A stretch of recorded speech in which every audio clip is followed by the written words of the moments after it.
USPBL Baseball today is presented by MJR Theaters. It's the visiting Westside Woolly Mammoths and the home Utica Unicorns in downtown Utica, Michigan, here at Jimmy John's Field. Jeremy Otto alongside Brendan Shabath to bring you the call. So glad you could tune in on what is kind of a cool but heavy, I guess is the right way to say how it feels today, right? Yeah, it's going to be a different day. We've had an abundance of offense in the past couple of days. Yesterday was a little bit different, but we had warm weather.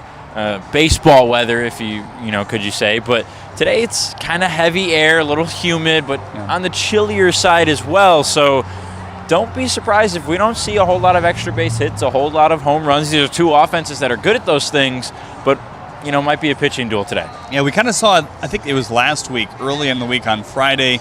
It had rained that day. It cooled off kind of like this, and we saw some huge, just absolutely huge swings that went nowhere in normal what they would go to the warning track or so. Yeah, they were bloop singles left and right over the heads of the infielders, and that's pretty much all the fun we got to have that day. And I hope today is not the same way. Obviously, you want to see more offense and runs come around and guys make plays, but sometimes Mother Nature calls and you just have to answer. Well, today also Jurassic Adventure Day, presented by Fairy Tale Entertainment and MJR Theaters as well. So the dinosaurs will be around the ballpark as well. You might even see a dinosaur throw out a first pitch, but we're going to ask you to chime in on the chat section on Facebook and YouTube here today. What's your favorite dinosaur? This is a curveball that I'm giving you right now. Do you have any thoughts off the rip or no? I am a big fan of one. I got two. One, the pterodactyl, and two, the stegosaurus. I like the stegosaurus with the spikes on the back, and the pterodactyl, the way they fly, it's pretty cool. Okay. Right off the rip, T-Rex would be the one that comes to mind for me, but we'll think about it as the game goes on. It's a long There's a lot to choose from if you're out there as well. Well, yesterday the Hoppers pitching really got into form, and that's not a surprising thing. Brendan kind of talked about how they may be one of the better staffs in the league. 2 days ago it was the Hoppers offense, but offense just really wasn't the thing yesterday. Yeah, no, it wasn't the best day of baseball we've had at the plate. Only 8 runs total. I think one extra base hit we had yesterday. That was from Travius Ford, and he unfortunately got hurt rounding first on that same play. But there were base runners. There were stolen bases. There were wild pitches. Runners were paying attention. A lot of singles. And the Hoppers, they went out there and they pitched really well. Carson Ferry had 5 really strong innings, 3 walks, 6 strikeouts, I think only 3 hits. Jacob Wazinski, a rookie, a newcomer, just got here yesterday from Oakland, who just finished his season. He had 2 innings, no hits, no runs, no walks, 3 strikeouts. Really good day for him. That's kind of what you want to see out of the Hoppers pen and pitching staff the rest of the way this year. Kind of a game that we could expect. That's kind of how we expect them to go out and play. Maybe give up 1 or 2 runs or less and kind of close out the day, and they did. And they finally got their first win, and it was good to see.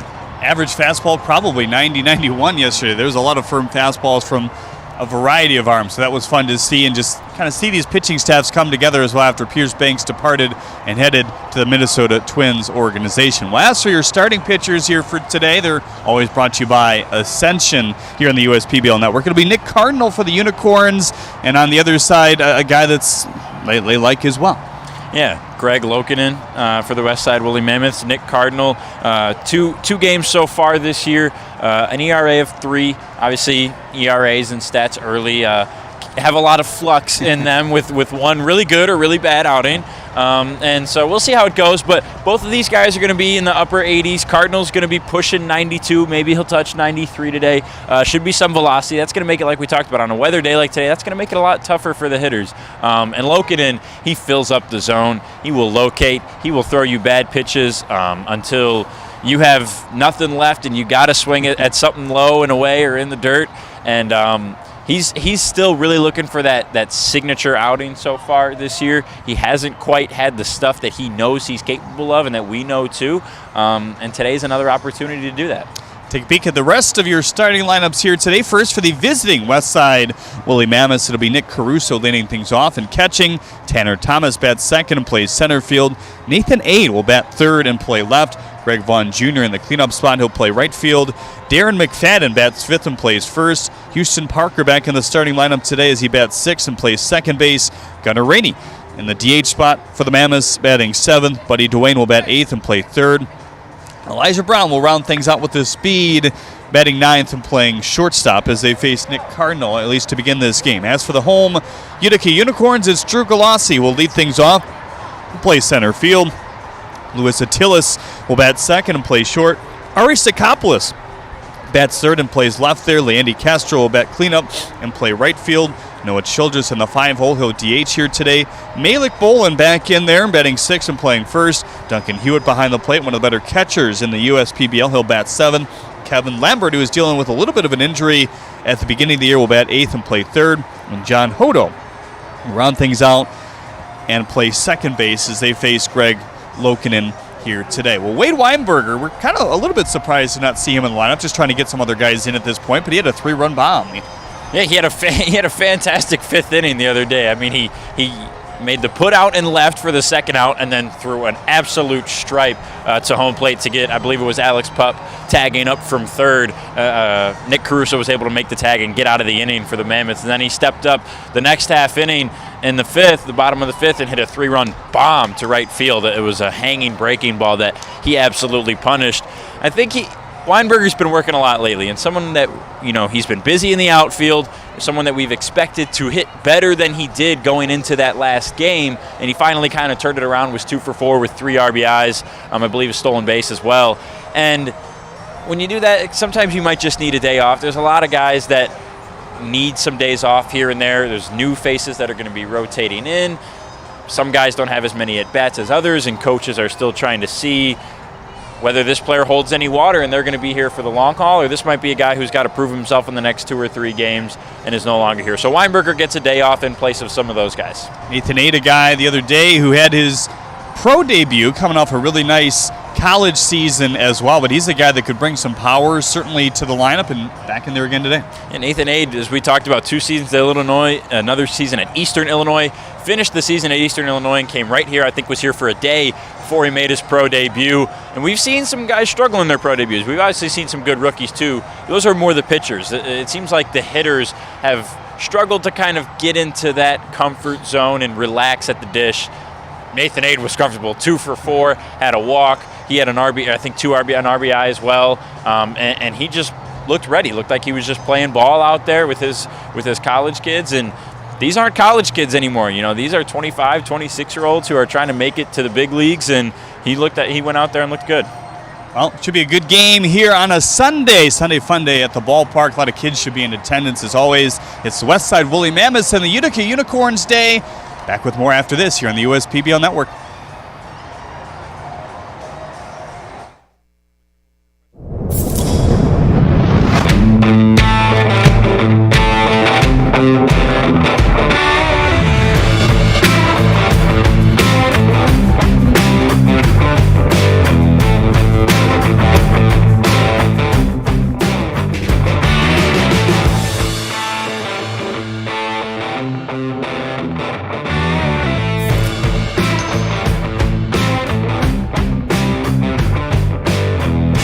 Companies are competing for talent like never before. With the complexities of handling tasks like payroll, benefits administration, and other HR functions, it's easy to see how a professional employer organization like Tryon Solutions makes all the difference. Tryon empowers businesses of all sizes to attract and retain talent by offering access to top-tier healthcare and employee benefit plans. With Tryon, you don't have to grow it alone. Visit RelyOnTryon.com. You can always rely on Tryon.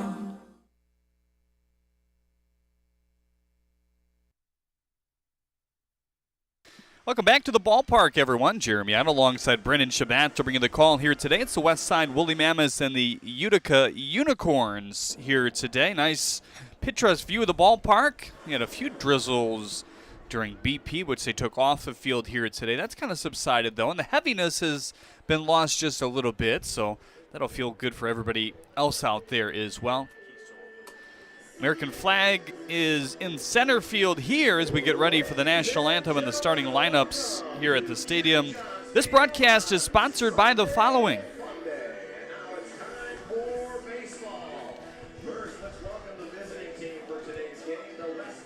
Ascension,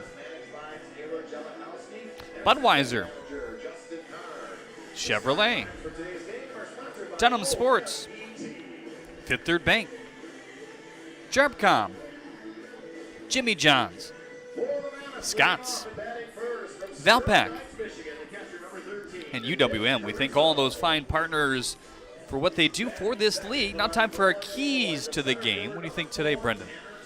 Well, today's going to be about singles and about base runners and about who can get on base and who can get around into scoring position. Like we said, the weather has changed a little bit since our pregame show, but I don't think today's going to be a big home run day. Maybe if we get a gust of wind for an inning or two, one of these power hitters could get one out. These are certainly two lineups full of power. Both Unicorns and the Mammoths, I think, are the top two lineups in this league as far as hitting power goes at the plate. But today's going to be about singles and being in scoring position. And for some of these pitchers, it's going to be about getting out of jams, man on, one out, two men on, one out, getting out of that, getting out of innings and keeping this game moving along. Well, a couple new relief pitchers for each side that we expect to see today, and there's a third new relief pitcher as well that will come for the Mammoths, which we'll talk about a little bit later. But first we go to the Unicorns as Perry Bewley, who is likely to see an inning or two here today. A high fastball, he's a changeup and a slider as well. Looking forward to see what he can bring. Yeah, Bewley's a guy who comes from Ashland, Ohio. 3 seasons there, a sub-4 ERA, 200 strikeouts in 3 seasons. His strikeout rate to walk rate ratio is pretty good. Almost 12 strikeouts per 9, 4 walks per 9. He'll test that changeup a little bit, 4-seam slider changeup. Like we said, he'll be in the low 90s. Won't see the changeup a whole lot, but if it's moving early, we'll see him use it. But, yeah, another fresh face that we get to check out today. He gets here. I think today's his first day with the USPBL, and he'll get to throw. You take a look at the Unicorns dugout here today in their home whites. Their first game of the week. They were supposed to play a midweek on Thursday. That ended up being canceled. We'll have a few midweeks, I believe, next week that will be non-public. But we also will start the week a little bit earlier on Thursday. Thursday, Friday, Saturday is your alignment in terms of the USPBL games. First pitch coming up shortly here on the USPBL Network. Stick with us.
Slide into a new home. Work with a local mortgage pro who works for you. Get a cheaper, faster, easier home loan. Find a mortgage broker near you today at findamortgagebroker.com. You hear about the promo that Jimmy's John's got going on? 5 off 20? How they pulling it off? Magic? You got David's Copperfields in there? Show yourself, Copperfields! Jimmy John's. $5 off orders of 20 or more. Jimmy John's Field is the perfect venue for birthday parties, summer picnics, company outings, and provides the best entertainment in Metro Detroit with great baseball all summer long. Spend your summer nights under the lights at Jimmy John's Field in historic downtown Utica.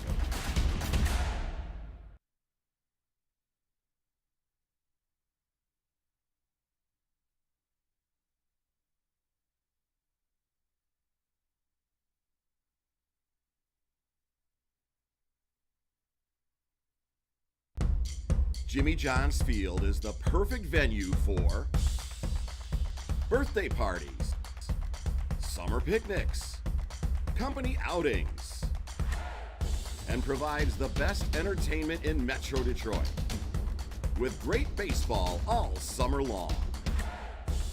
Spend your summer nights under the lights at Jimmy John's Field in historic downtown Utica.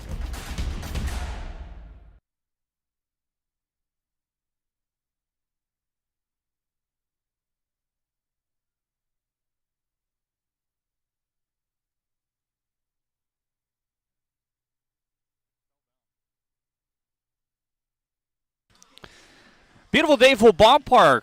Or a beautiful day for a ballpark. It sure is, but it's a beautiful day for baseball as well on Jurassic Adventure Day here as well. Take a peek at your defensive alignment behind Nick Cardinal here today, brought to you by Three Dimensional Services Group as well. It's Sakopoulos in left, Galassi in center, Castro in right, Lambert at third, Bolin on first, Hodo on second. Attilis is at short with Hewitt behind the dish here today. There's a good look at it. Not a lot of changes to that, with the exception of Nick Ramirez not being on this team anymore. We saw him last night for the first time with the Beavers. As for the Mammoths, that's who they will send out here today. Greg Lokinen and Nick Caruso. The battery once again, Tanner Thomas in center, and Aid getting another start in left. Yeah, Nathan Aid, we had him yesterday for his first professional start. A good day for him, and gets out there again. Start number 2. Nick Caruso, Tanner Thomas, Nathan Aid will be your 3 men due up here in the first inning as you get a good look at Nick Cardinal. It's kind of an interesting dynamic with this Unicorn staff so far. They've been a beneficiary of how much they've played. Let's put it that in the early goings, and that will all kind of even out. They'll play a little bit more, probably a few more back-to-backs or 2 or 3 in a week as we get on and the doubleheaders unfold. But they've had mostly bullpen days, and that might be fixed a little bit. Maybe some arms will be moved around the league based off who they get in the showcase, the summer showcase that allows some of those college guys that were maybe playing in a College World Series at any level to get their chance and kind of step up. I know there's a fairly lengthy list of guys they want to take a look at, and that'll be interesting to see who stays, who goes, but as we kind of talked about yesterday, the competitiveness has to be an all-time high if you're a guy who's fighting for a spot right now. Yeah, and this showcase, from what it sounds like, we're going to have a lot of new faces and a lot of rotating people, and there aren't exactly trades and free agent signings among the teams in the USPBL. You know, we saw with Eric Ramirez, he just kind of went over to the Beavers. In spring training, Keyshawn Lynch started on the Beavers. He just kind of went over and came to the Mammoths. Zach Devin pitched a random day for the Hoppers because he needed to start and the Hoppers needed a starter, you know, even though he's on the Beavers. So we might see a little bit of that, you know, with the showcase players moving around, maybe not necessarily cutting a guy from a team, but maybe a guy gets his spot taken, and so then he moves over to another team.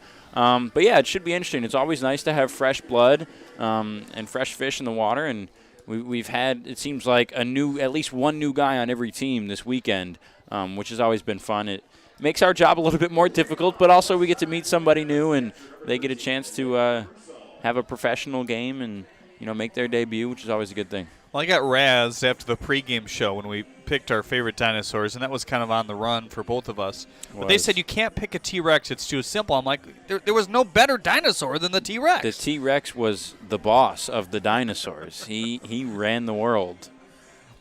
And Nick, technically, a shark is a dinosaur, though. You could pick a shark. Like the Megalodon you're talking? Sharks are older than trees. Let's just get all scientific on you here today. As Nick Caruso rides in the box, has struggled a bit more lately, but had a really nice hot start. Still hitting the ball hard. Yeah, it seems like a lot of his outs have been either F or L in the scorebook. Hard hit liners or a fly out deep to the outfield. Hasn't quite put that one over the fence yet, but he's getting there. First pitch in for strike one. At 1:05 p.m. Game time temperature just about 70 degrees here today. 0-1 outside. 1-1 on Caruso now.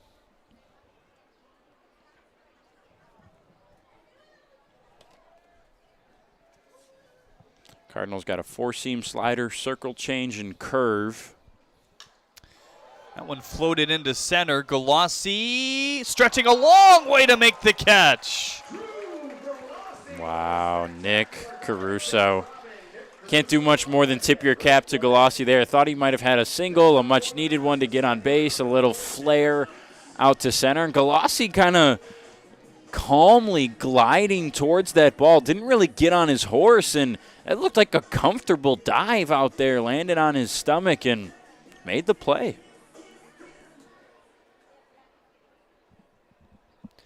Tanner Thomas, guy who can also make plays like that, certainly. Takes a rip at the 86-mile-an-hour fastball here.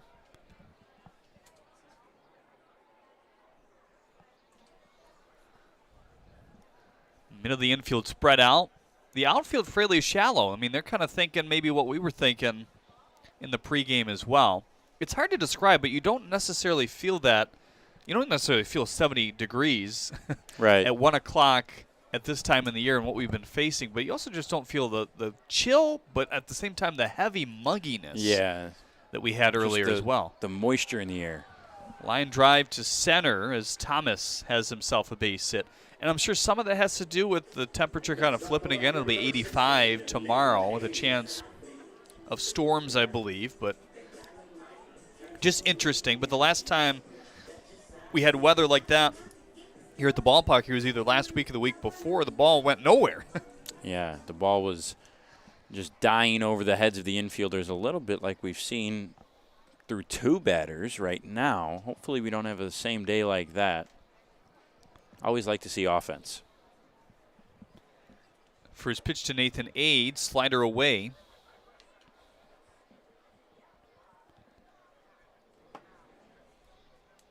Cardinals, a guy that started a little bit in college. Doesn't really change his approach, whether he's coming out of the pen or pitching like he is today, as Thomas swipes second base.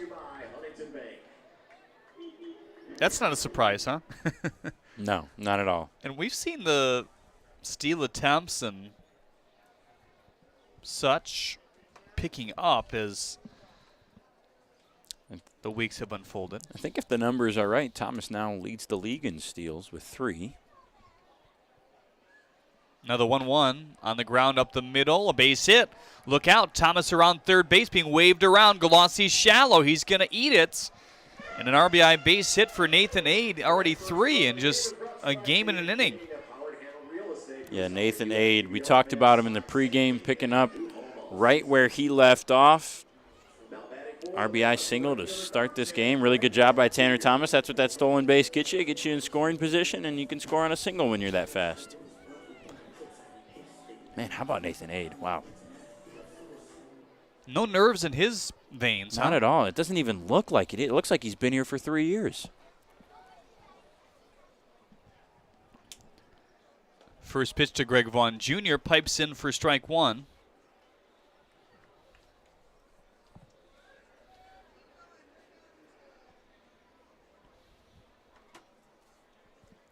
Darren McFadden. Oh, gosh, I did it again. Dakota McFadden is on deck. I actually wrote, and you said, hey, do you know what you said on the pregame? Like, I don't know. You said Darren McFadden again. And I wrote it in the book this time. That is the running back, Jeremy.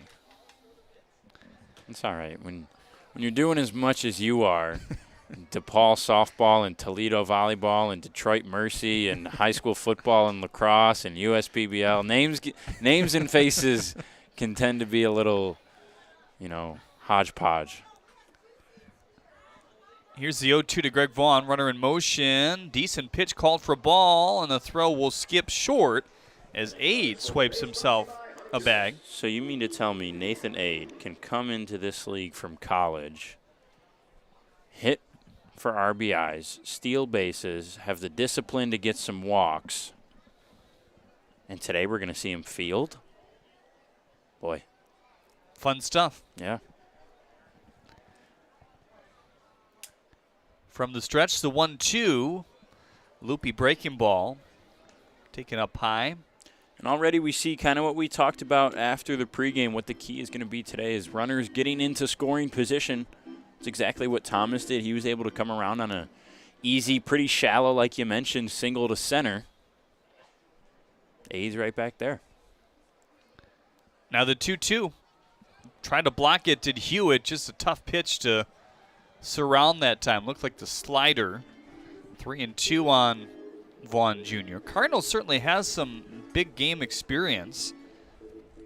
Last year with Fresno State was 21. He pitched there from 2019 to 21. But in 2019, his first year, he pitched against number 11 Stanford in the regional.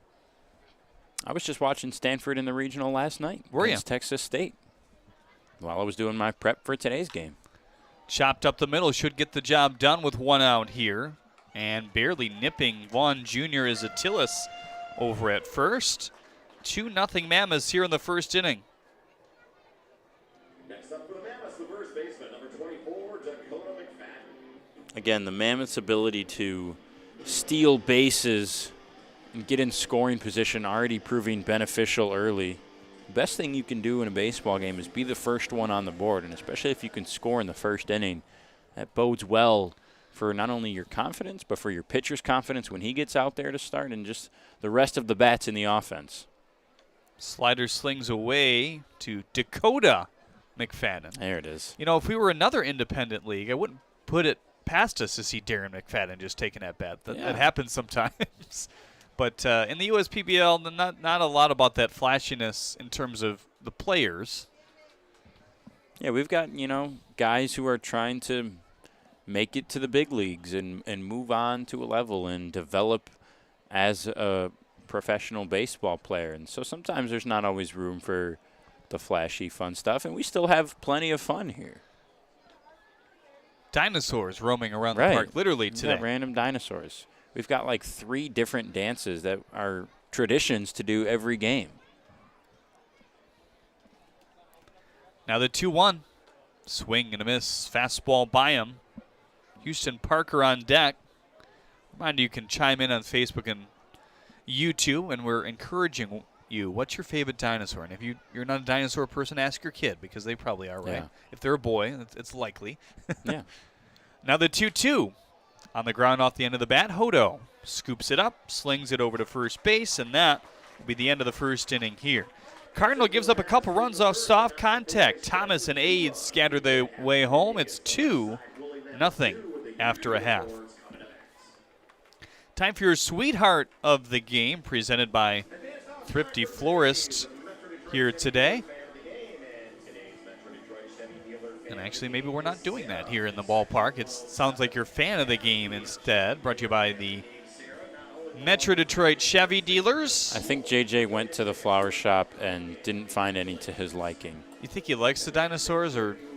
Yeah, I'd be willing to bet no. Most dogs don't like anything bigger than them. We do know that we can tell you your Jimmy John's Freaky Fast Facts. Here we go. Pittsburgh is the only city where all 3 major sports teams share the same colors. And I don't like it. I do not like it at all. My friends and I have talked about this, something that maybe Detroit could do. Would you like it if they all shared the same color? I don't like it. It doesn't look good. Well, there's some good colors here in Detroit as well. Here's exactly. number 2.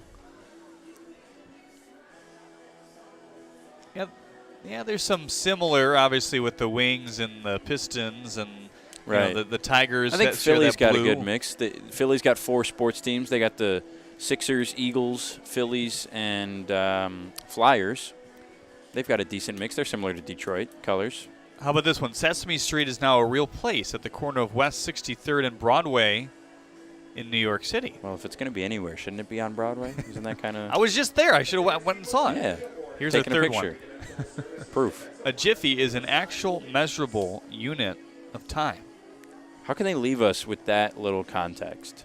A jiffy, is it shorter than a minute? Is it shorter than a second? Is it longer than an hour? You know? Because usually a jiffy is short, but how short are we talking? Is a jiffy 6.5 seconds? Is it like a weird one? I searched, jiffy definition, and the internet says we'll be back in a jiffy, a moment. Use it in a sentence. That's so subjective. We need more context. What does jiffy mean? A very short period of time. Again, half a second is very short. A moment, an instant sense, one ready in a jiffy. Well, there we go. I think we're going to shut this down. Yeah. Let's shut it on down now. 2-0 in favor of the Woolly Mammoths as Greg Lokinen takes the hill. Your other part of our Ascension pitcher comparison here today, looking to bounce back.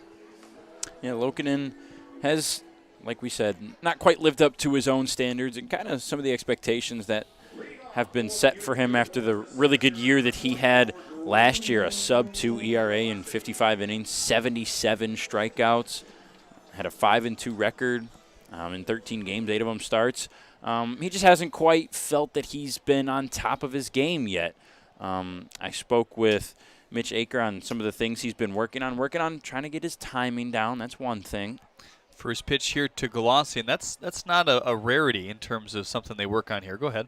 And then he's really focused on staying through with his off speeds and mainly the changeup and the curve. Swing and a miss, 1-1 on Galassi. And timing can kind of mean a lot of different things for these pitchers. It's just the mechanical, the simple mechanical motion that they work on. 87 by Galassi there. And particularly for Lokinen, what it means is the timing of those off speeds is making sure, with that curveball, you're pulling that seam. One thing he's really worked on is pulling that seam down to that back corner of the plate and making sure that it stays up and then drops off at the end, and you're not leaving it hanging, keeping the breaking balls low. 2-2 right in there, kind of baffled him in that at-bat. Exactly like Mitch Aker talked about, pulling that seam to that back corner of the plate, letting that ball start up high and zing down. A really nice curve there. Got some pizza there, some hot dogs. Enjoying the game here today at Jimmy John's Field.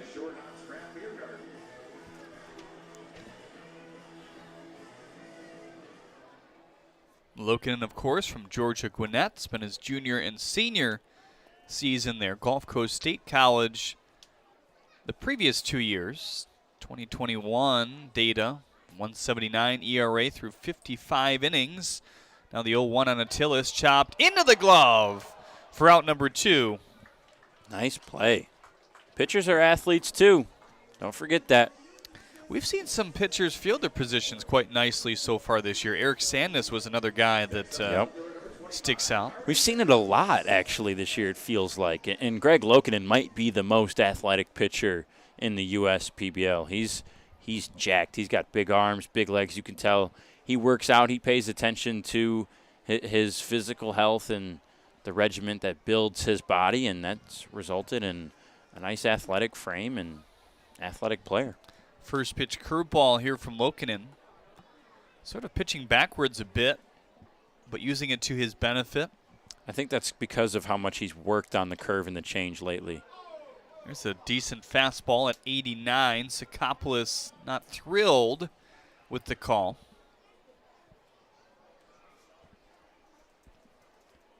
Lokinen locked in. Here's the 0-2.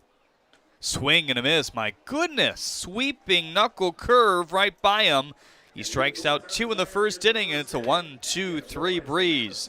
2-0 Mammoths. You're on the USPBL network.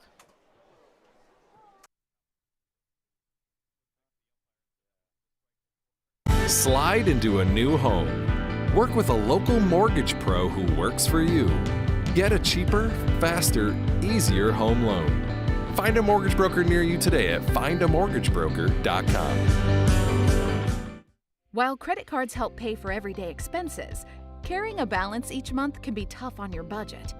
Since interest rates compound daily, the amount you owe gets bigger and bigger each day the balance goes unpaid. A Green Path debt management program helps you regain control of your finances by lowering credit card interest rates, reducing your monthly payments, Stopping late fees? Improving overall financial health? Paying off credit card debt in 5 years or less? Our caring certified counselors work with you to understand your financial picture and support you on the steps to get control of high-interest debt and achieve financial health. Call 844-572-5921 and get control of high-interest credit card debt today. They call me Prospects. Since the day I was born as a diver's watch, the challengers of the world have taught me many things. Life is not a numbers game. It's about challenging ourselves. No matter what happens, just follow your heart. These pioneers drive our generation forward, not by setting records, but by never giving up. Keep going forward. Prospects. Available at Lucido Fine Jewelry. Nick Cardinal ready to throw here in the second inning. Ground ball to Attilas at shortstop. Handles it over to first. One up and one down here in the second inning. And you look up and see a 2-0 lead for the Mammoths. If you're on the outside looking in, you're like, wow, what happened in that first inning? 2 singles in a row. They weren't really hard hit, just kind of loopers in the perfect spot, and then some just good unselfish baseball by Vaughn Jr. and Aide. And that's how the 2 scored in just 5 batters. Yeah, it was a textbook inning as far as getting singles and not exactly hitting for power, how you still put runs on the board, and that's by stealing bases, by sacrificing, by getting around on the path, going for 2 on a single from second base, getting to home, and easy 2-run lead. Here's the 0-1 to Gunnar Rainey. Fastball, 2 in a row, hits the corner there. Outfield is shallow. Infield fairly straight up. They're in tight to the corners. Up the line.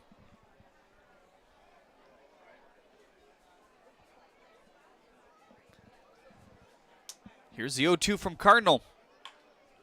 Shot the opposite way. There's Hodo for his second play of the day.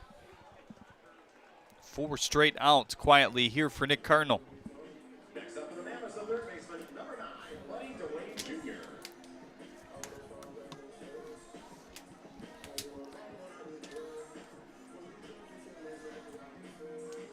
Hodo and Attilas up the middle here today. Bolin on first, Lambert on third. Good overhead look at Buddy DeWayne. First pitch to him. Breaking ball away. Jason Kirkman on Facebook says pterodactyl is his favorite. Just so graceful but fierce. Yeah. There you go. That's a good description. That's why it was in one of my favorites, that and the Stegosaurus. Pitch down low, 2-0. Nick Williams, members of our crew, or Nick Matthews, I should say, picked the Pachycephalosaurus. I like that one, too. That's the one with the hard head. Likes to... Oh, yeah. Now the 2-0. High and inside there.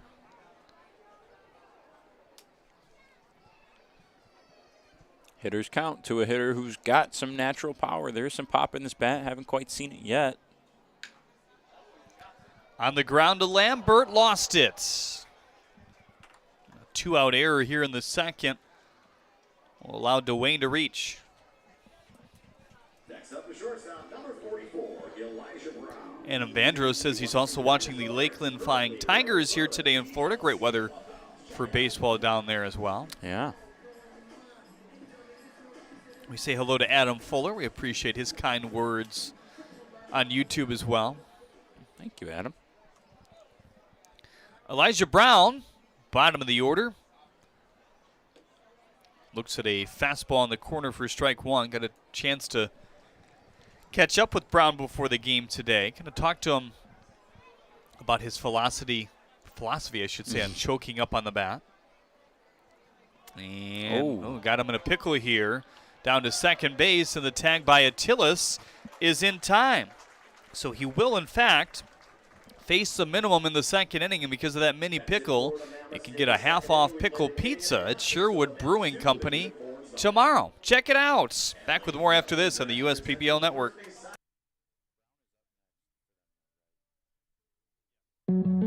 Every summer, my family loves to have a neighborhood movie night in our backyard. And with my Chevy Blazer, I can head out and get everything we need for a great night. It has plenty of room for picking up friends, and the available hands-free liftgate is perfect for loading unhandy supplies. You know, it may be movie night, but my Blazer is the main attraction wherever I go.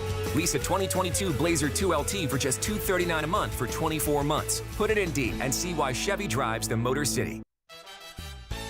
Make your move with a quick and easy mortgage from Genesis Credit Union.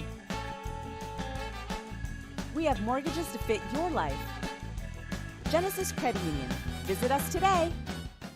Slide into a new home. Work with a local mortgage pro who works for you. Get a cheaper, faster, easier home loan. Find a mortgage broker near you today at findamortgagebroker.com.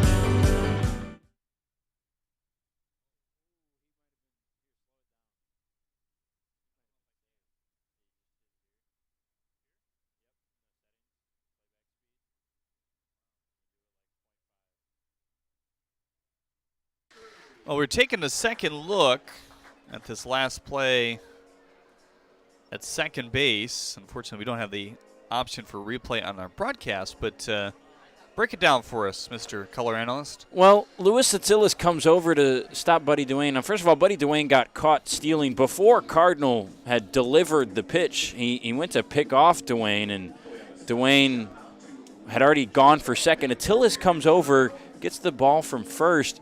And as Duane slides, he's out by a mile as far as timing from when the ball reaches the bag. But look here, he brings that left arm up, slides around. I don't know if Attilas adjusted quickly enough to get Duane's right arm that was still on the ground. Clearly, you can see Duane thought he was safe. If anybody wants to know what I'm talking about, you can rewind a few minutes and take a look on the YouTube and Facebook. But, yeah, I don't know. Buddy Duane might have gotten away with one there. It's like 2 minutes ago on YouTube. It was just a really good – when he first slid, I was like, oh, he's out by a mile. But he made that last-minute adjustment, bring that left arm up, avoid the tag. I thought he got it. Really good inning for Greg Lokinen in the first. Strikeout, looking, ground out, back to him, and then a strikeout swinging to Sakopoulos as Castro skies this one a mile. Duane going, not catching. Maybe a little bit of an uncomfortable looking sky. It's kind of that, it's almost grayish hue. Similar to the color of the ball. Doesn't make it easy. And that's Duane, too. He's 5 or 6 steps onto a large warning track. That's when you realize that fence is coming near. That's why that ball kind of dropped the way it did. He thought he might have had to be reaching over the fence in the dugout to get that. Here's the 1-1 on Castro, who has power. Ooh, baffled as that one slips below the bat. Slider. Man. Or the curveball. Lokinen's curve today is just looking really clean and tight, too. Line drive on the dot to left. Backing up is Aid. He will play it on a bounce. And Lokinen's no-hit performance through one is over. Obviously no hit through one, but it kind of felt like, hey, maybe he could take this a little far. You got to start somewhere, right? But, yeah, he's got that curveball going today. This might be trouble for the Unicorns lineup. We had no-hitter city, or at least attempts at it, a couple days in the major leagues. Not sure if any were floating around there yesterday. First pitch high and away to Noah Childress.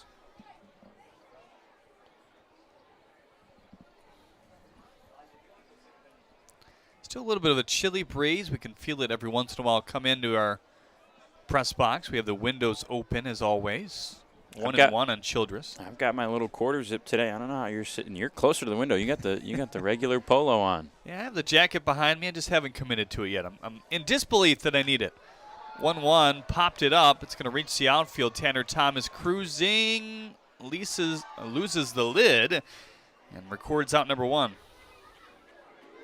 Yeah, he kind of hustled faster than he had to. Might not have needed to ditch the hat, but hey, whatever you can do to make the out, that's all that matters. All looks the same in the score box.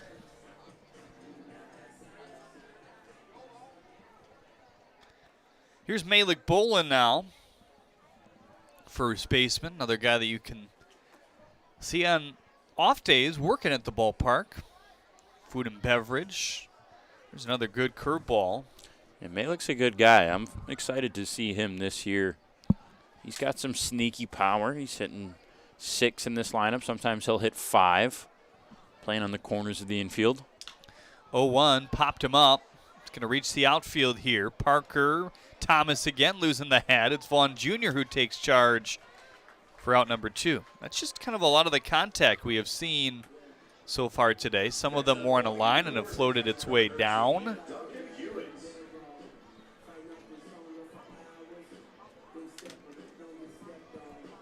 Duncan Hewitt's got J. Cole walk-up music. Respect. It's my new favorite guy. I'll have to chop it up with him after the game. 1 for 3 start for Hewitt at the plate, including 2 walks.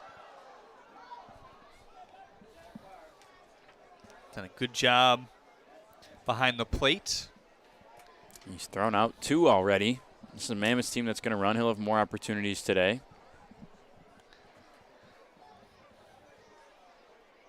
Now the 0-1. Fastball zings in at 86.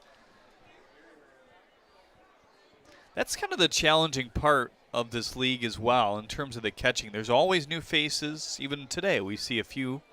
Adrian Cook is added back to the USPBL as well after pitching in the Mexican League for half the year. He will be with the Mammoths this year. He'll actually join us, in the top of the 3rd inning. Wow. In on the hands, cutting from the middle of the plate to the inner half. This is one of the best curveballs we've seen this year so far for Greg Lokinen. Strands the leadoff single here in the 2nd inning.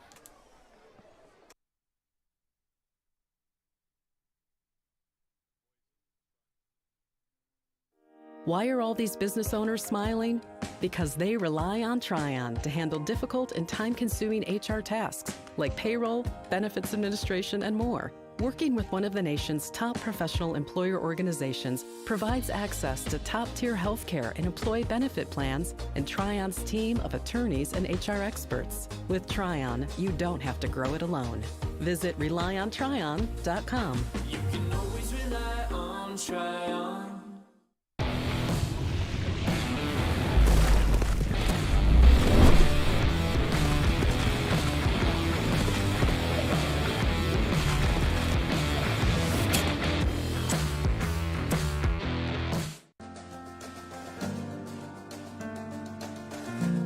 We joined Green Path and instantly felt a support around us. They developed a plan on paper, and this is how we're going to do it. The plan that they gave me was something that was sustainable. It was something I could do. It was actually lowering my payments monthly by hundreds of dollars. Choosing Green Path is a no-brainer.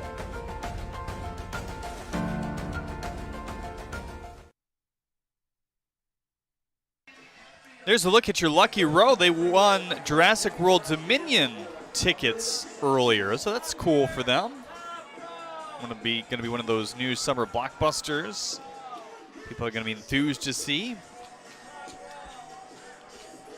And just a little bit of a breeze blowing out today, but for the most part this week it's been a little bit dead compared to what we normally see. Yeah, Friday was a big day.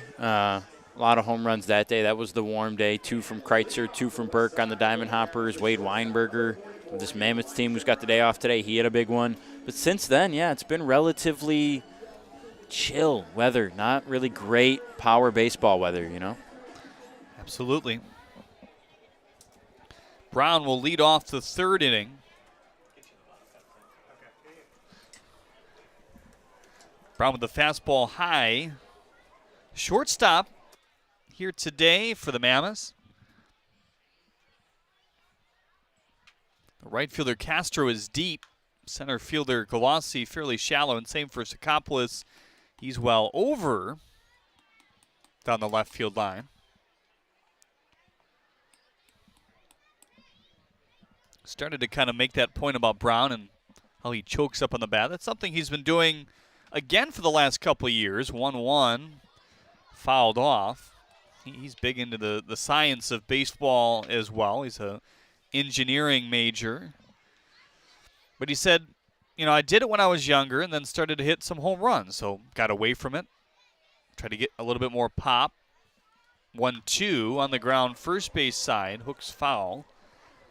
But as his college career went on and maybe some of the power went away, he said he was striking out a bit too much to his liking, and he didn't want to necessarily do that in pro ball. So his approach now, just kind of put the ball in play. Hope to use his speed as well.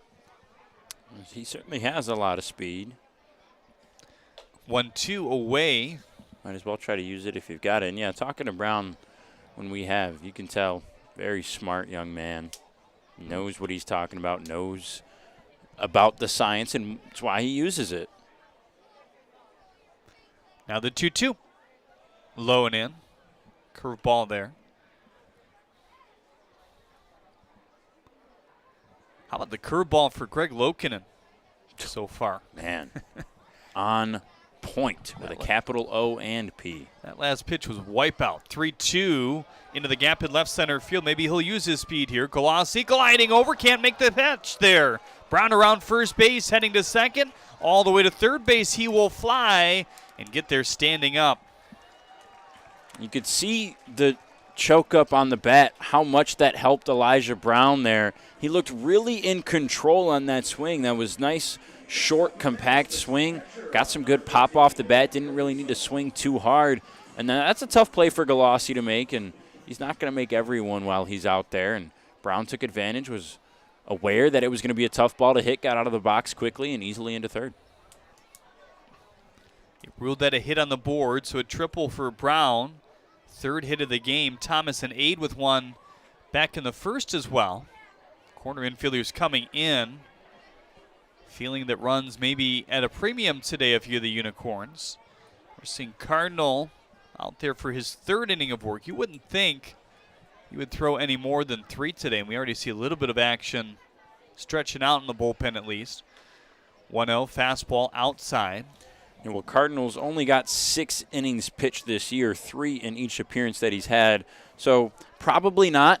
The Unicorns, like we talked about, don't like to stretch their starters a whole lot. This is normally going to be a bullpen day. They have a lot of rest. Essentially every player in their bullpen is hot for today. 2-0 roped on the ground, up the middle of the base hit. Brown scores easily. And just kind of station to station baseball for the most part for this Mammoths team here today. And it's worked. That's what we talked about. There's not going to be a lot of power with this weather, with these pitchers on the bump on either side. Runs are going to be a premium. And Nick Caruso, he had that hard hit ball up the middle in the first inning, didn't quite work out. Or it wasn't up the middle, it was a fly out there to center. But this one on the ground, right back at Cardinal, and gets a much-needed single and RBI for him. This one popped up.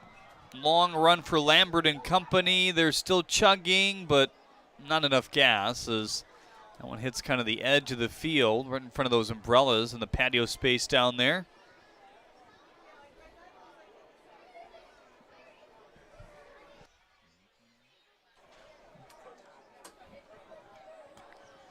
Oh, and 1 on Thomas, had a single back in the first. Stole a base as well. Him and Aid got on back-to-back, and they each stole a bag. Caruso in tight at first. This one popped up to center. Galassi's had a lot of action today. We'll pick that one up for out number 1 here. And you wonder, we've already seen the sky kind of have a little bit of impact on the infielders today. We wonder if that impacted Galassi a bit because he was there in position. I'm sure it did. It kind of just changes your depth perception of the ball a little bit. And not by much, but that little bit can change if your glove is 4 inches lower or 4 inches higher, and that can affect certainly pretty easily whether you catch the ball or not.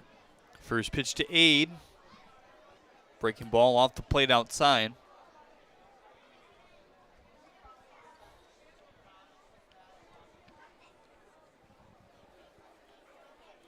Nick Cardinal from Alberta, Canada.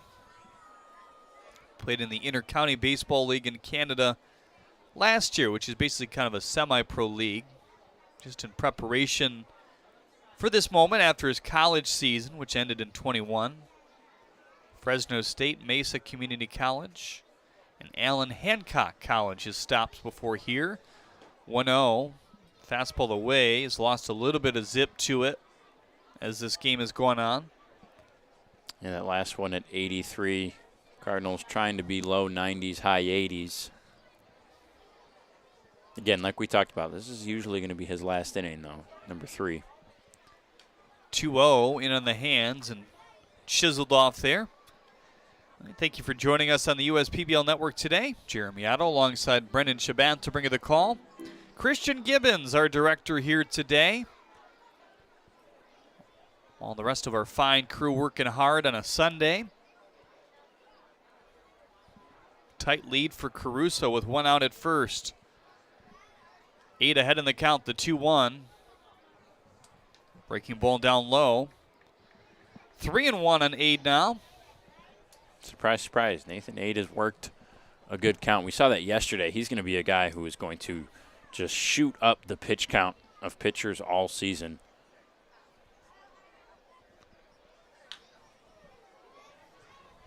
There it is, foul ball.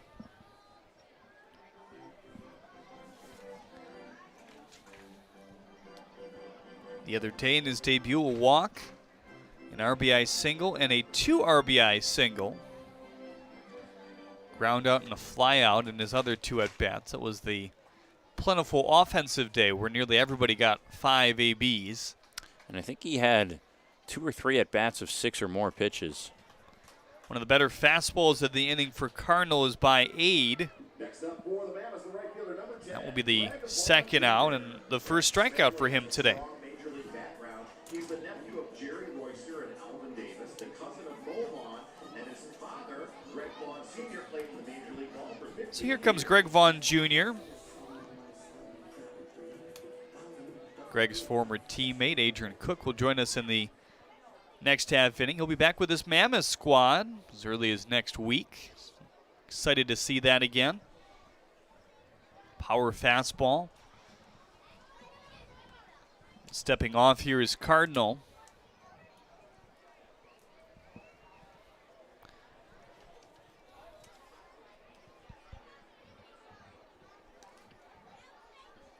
First pitch to Vaughn, curveball high.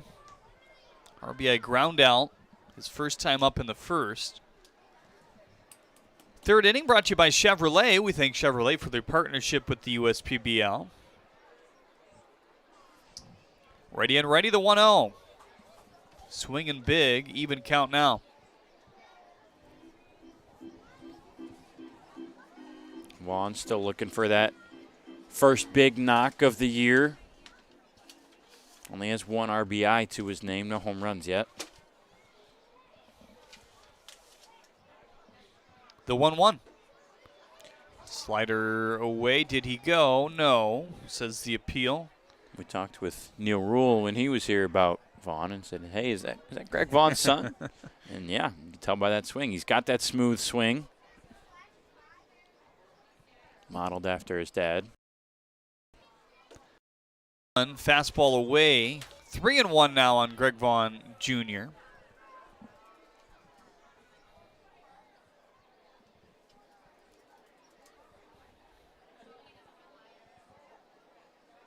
It's worth talking about.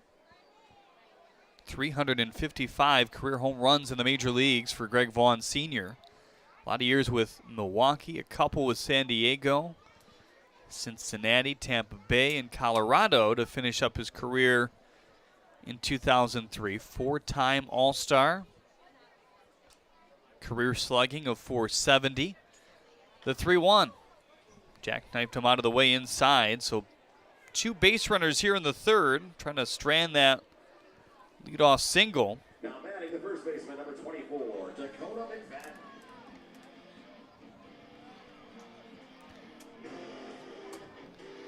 Here's Dakota McFadden.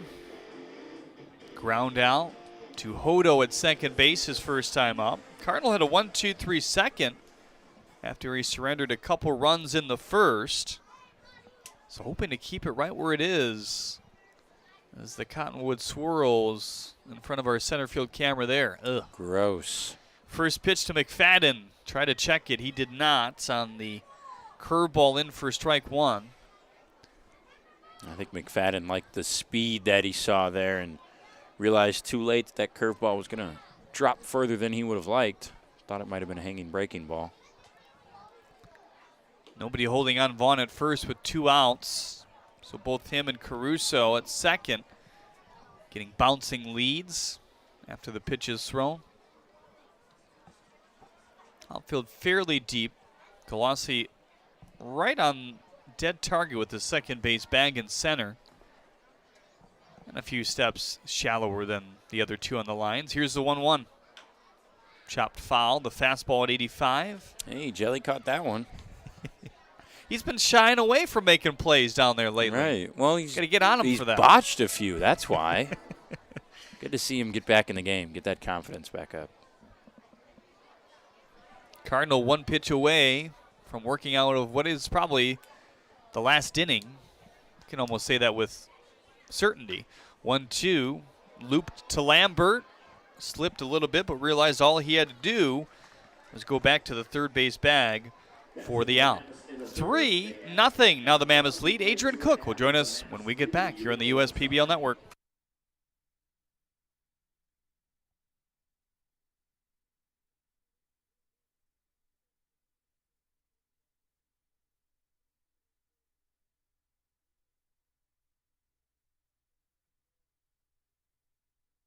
Or actually, I beg your pardon, we're staying with you here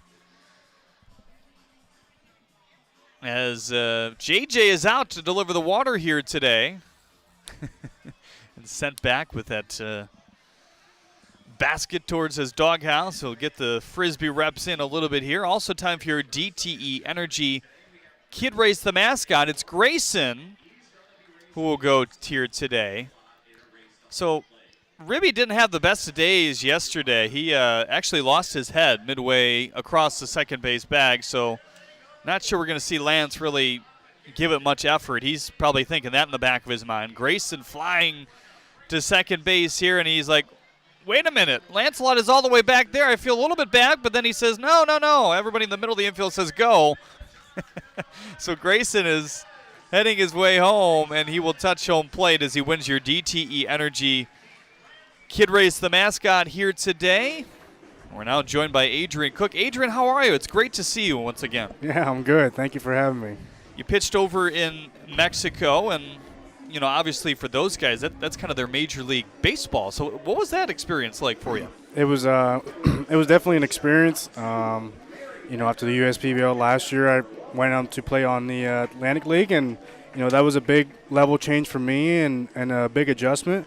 Definitely gained a lot of experience, and then was fortunate and blessed to get an opportunity and a contract in the Mexican League down there for this year.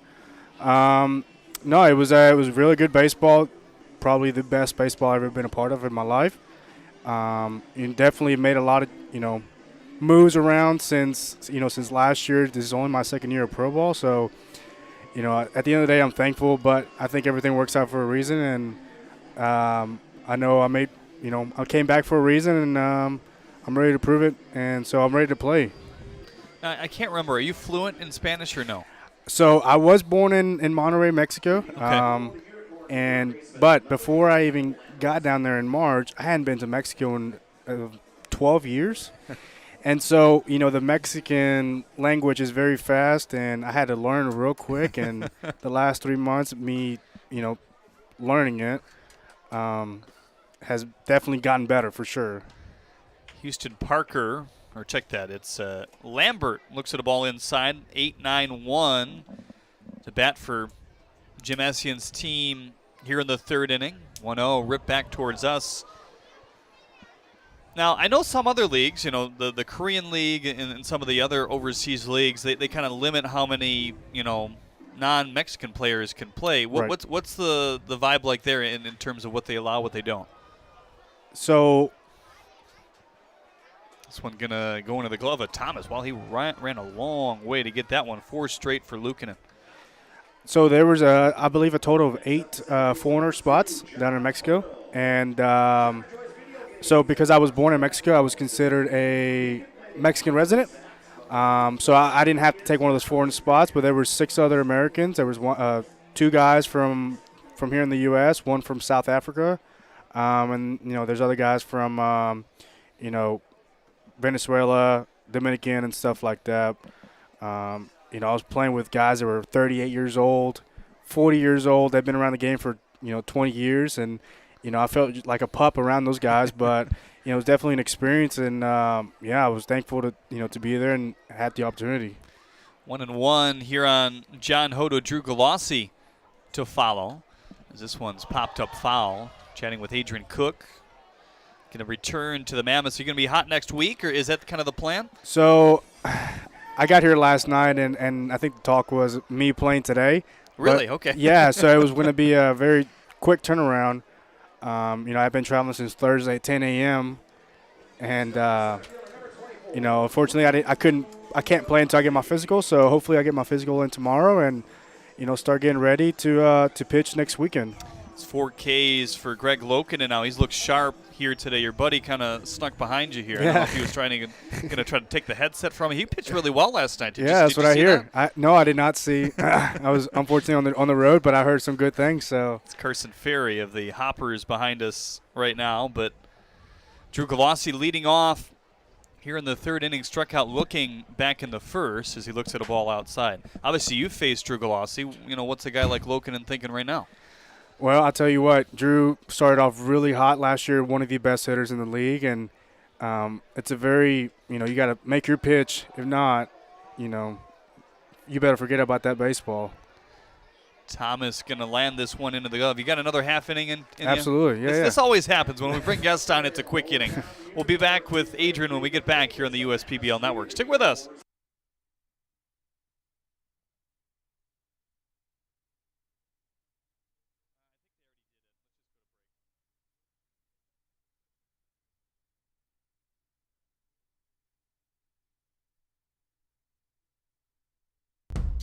Jimmy John's Field is the perfect venue for birthday parties, summer picnics, company outings, and provides the best entertainment in Metro Detroit with great baseball all summer long.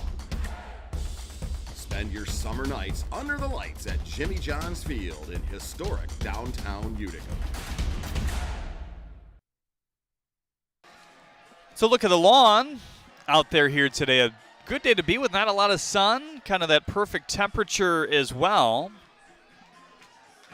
Adrian Cook joins us for the bottom of this, actually the top of the 4th inning now. This game kind of flying by here today, but the Unicorns back on the mound with a new pitcher here. It's Jake Fiorito who will take over.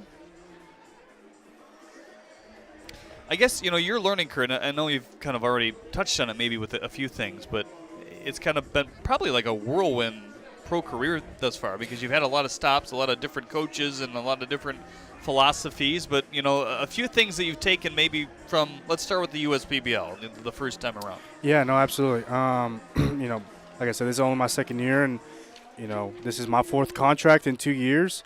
I think the USPBL definitely helped me get my feet wet.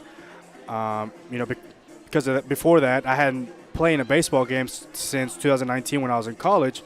So, definitely USPBL helped me out a lot, getting my feet wet, getting back into that rhythm, and, finding my fastball, slider, changeup. And, me playing here last year definitely helped me, locate my pitches, get confident again. And, I took that confidence and those pitches to the Atlantic League, and I think I did a really good job of adjusting to those hitters, because I was facing AAA guys, Major League guys, and, I was striking people out that I shouldn't be striking out. And, like I said, the Mexican League came out of nowhere. And, I say out of nowhere, definitely have an agent that helped me out. But, we definitely made a contract and deal with those guys. And that league down there it's a whole different animal, and it's, very, very good. Houston Parker, Gunnar Rainey, and Buddy Dwayne will bat here in the 4th inning. 6-7-8 for Taylor Jellikowski's team. Outfielders fairly shallow, especially Galassi in center with the infield back and the middle of the infield spread out here. First pitch to Parker, fastball at 87. In for strike one here. And I know your role kind of shifted. Obviously, you were more of a back-end guy to begin the year last year. Then you started to stretch it out and start. Where are we at now in terms of where you think you'll be? Right now, I've been in Mexico since March 18, and the season has been going on for a month and a half. I've pitched a total of 3.1 innings. So I would like to start, but it's up to the coaches and here the staff to what they want to do with me. But in my opinion, I think I love to start and get more innings and see more hitters. 0-2, or quick check that 1-2 on Houston Parker. Grounded out back in the second inning. That was a 3-batter inning for Cardinal as Fiorito takes over here. Now the 1-2. Swing and a miss. Nice wipeout slider there for the first out here in the fourth inning. Chatting with Adrian Cook. He'll rejoin the Westside Woolly Mammoths. Or not rejoin, we'll join them. Was on the Hoppers last year. There's been some shuffling around with coaches, but the Mammoths have kind of stayed the same. How much did you get to know Taylor Delikowski last year? Man, honestly, we saw each other, shook each other's hands, but never really had a conversation with him until, 2 weeks ago, or not 2 weeks ago, this past week when I got released. And, it was just one of those deals where, first let me get down there and we'll go from there. But from what it sounded like, I'm going to be part of their team, and, I'm ready to play. Now the 1-0, lifted foul, fastball at 88 there for Fiorito. Fiorito has a two-seam, a curveball, and a slider to go along with a changeup that he uses kind of sparingly out of Clark University. 24 years old, just turned that in April. Now the 1-1. Crowded him inside, fastball at 86. 2-1 on Rainey. And for those of you that maybe haven't seen Adrian pitch, I guess what's your go-to on the mound? What are you trying to do when you attack hitters? I'm trying to break barrels. Trying to break barrels and trying to get in those hands and definitely attack with a fastball first. I want to see who can hit it, and I think my slider has developed very, very well since last year, and I think my slider is the second pitch, and changeup has been really good. But I'm definitely, not going to come out just throwing fastballs. I'm going to, throw everything I got and get hitters out. On the ground up the middle, hit hard. Attila still gloves, throws to first. Can't get it on the line. Bolin ranging off the bag. Good attempt there by Lewis. A leadoff, or a one-out single, I should say, here in the fourth inning. Just because he's behind us, one thing about Carson Ferry that people don't know, that you can say on air. Really good guy, man. Really good guy. And we got to be really good friends last year, good teammates. I really enjoyed being around these guys last year. I was, when it came time to come home in September, I was really sad. It's one thing being around these guys every single day, and then all of a sudden you got to go back home. It's hard, but it's part of life, and it's part of the baseball career. On the ground, Attila's fields to second in time over to first. Not quite. Too shallow there at first. So 2 outs now in the fourth as Dwayne reaches. Elijah Brown the next up. He tripled back in the third inning. Just kind of a floater that went to the gap in left center field as well. This ballpark more of a, it can play both ways, right? Today it's less of a windy day. When it's really windy, it can play towards the hitters. But, what have you learned about this park? And because you have to pitcher every day, no matter, who you're playing, whether you're the home or the visiting team. Yeah, no, I, playing in this field last year and playing in, Atlantic League and Mexican League, the teams down there in the Mexican League, there's different fields, different altitudes. And the higher the altitude is, the faster the ball is going to come out. And I've seen some home runs this past year that have been – I don't even think they've landed yet. But I hear, you got some humidity, so it kind of, affect the baseball once in a while. But, I think it's up to the hitter now to make a good swing and a good pitch is going to come out of here real quick. Fourth inning brought to you by Dunham Sports. We thank Dunham's for their partnership with the USPBL. 2-0 swing and a miss. Swung through the 86-mile-an-hour fastball from Fiorito. He pitches the fourth after Cardinal started and went 3 here today. Not a surprise that he's lifted. They want to get some arms in today just because it's their only game of the week. Holds an extra beat, the 2-1. Fastball high. 3-1 on Eli Brown. So you, the pitcher, since you've left the USPBL, anything different that we should know? Nope, still same competitor. Still want to win. Still want to do the best I can. Best teammate I can be. Still one goal at the end of the day is, continue to move up the ladder. And, I think I still got a little bad taste from last year. We made it to the finals and ended up losing by basically 1 out. I think I'm going to come here 110% and give it all I got every single day. Waiting in the 3-2, runner moves. That one whacked foul. Nick Caruso, the top of the order, is due up next at a line out in the first and a single in the third. Has hit the ball hard 2 times. Non-existent win right now. All those flags kind of limp. Just over a 70-degree day here today. Slight chill in the air. Runner moving to second again, and this one low and in. It's the first walk surrendered today by Unicorns pitching. Now Nick Caruso will get another shot here. How would you pitch to Caruso here? If I tell you right now, you promise not to tell him? Yes. Honestly, fastballs inside, sliders away. That's one thing that I've learned the last year. From pitching to major league guys, AAA guys. One of the very good tips that I got from a 10-year veteran was that always pitch inside. Let them see what they can do with it. If not, come back with a slider and let them chase it. I think that's one thing that I've carried in my head. The last year and a half since I left here. But try to keep that fastball in the hands, and if not, wipe it away. Hodo able to get that teardrop ball as the raindrops actually just started falling lightly here at Jimmy John's Field. Well, great to catch up with you here today. Look forward to seeing you on the mound as soon as next week. Yeah, thank you so much. It's Adrian Cook back with more after this here on the USPBL Network. There are many things you can rely on in this world, like a sunny day brightening your mood, your mom baking the world's best apple pie, and never a dull moment in running your business. And when it comes to time-consuming HR tasks, you can rely on Tryon. Tryon can handle payroll and taxes, employee benefits, and more, so you can stay focused on attracting and retaining the best talent. With Tryon, you don't have to grow it alone. Visit RelyOnTryon.com. You can always rely on Tryon.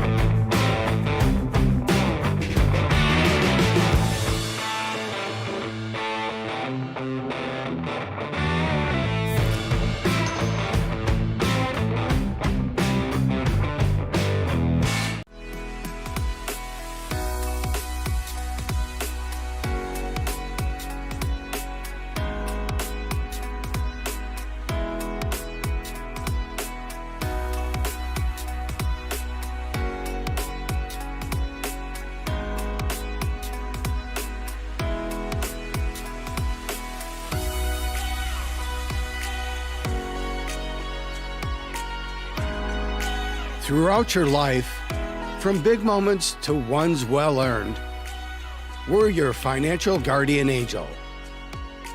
Alliance Catholic Credit Union.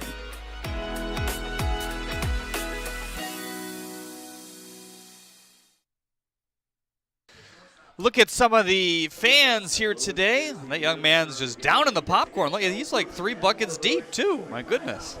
Hey, you at a baseball game, hot dogs, popcorn, peanuts, indulge. The rain Is it still drizzling out there? It's really hard to tell. It's been spitting all day. It's a good description. On and off. Looks like it is. That shot gives us a good indication. The snow and the rain coming down at the same time. 0-1 on Attilas. Ground ball to first base, or to Lokinen, I should say, the first time around, as he delivers the curveball away. There he is. He's still going. He's not letting up. Doesn't realize he's on camera right now. 1-1, chopped on the third base line. Do or die, Dwayne, bare hands, got him. Stretched by McFadden as well. Nice play all around. Lokinen had to drop down, stop, drop, and roll, get on the ground. So Dwayne had a lane to throw it. Nice bare hand grab and sling, and then McFadden with the stretch. Teamwork makes the dream work. Well, the pitch count for that man right there is in order, 36 through 3 1/3 innings. He's allowed just one base runner. That was a single to Castro back in the second. Well, he's only one over the minimum right now. And that view right there is kind of deceiving because I look out and you don't see that many. But Right. It's just in center field, but it makes sense because whenever you walk, and I try to do my rounds sometimes before the games, haven't been able to do it much before this season, but all stuck in those trees, you'll just see it everywhere. Yep. It's Pollen City out there. Just in front of the Clinton River, 1-1 in for strike 2. Man, is Lokinen so far getting the day he wanted or what? We talked about how he kind of needed a bounce-back start, a really appearance that he could put his signature on. So far, it's been exactly that. Look at that curve. Second one we've seen like that. The first was to the right-hander. Now he's got some pizza, or is that a different group? That's a different group, yeah. They've got the pizza. Hungry Howie's a fantastic selection. It's up there of one of my favorite local chains.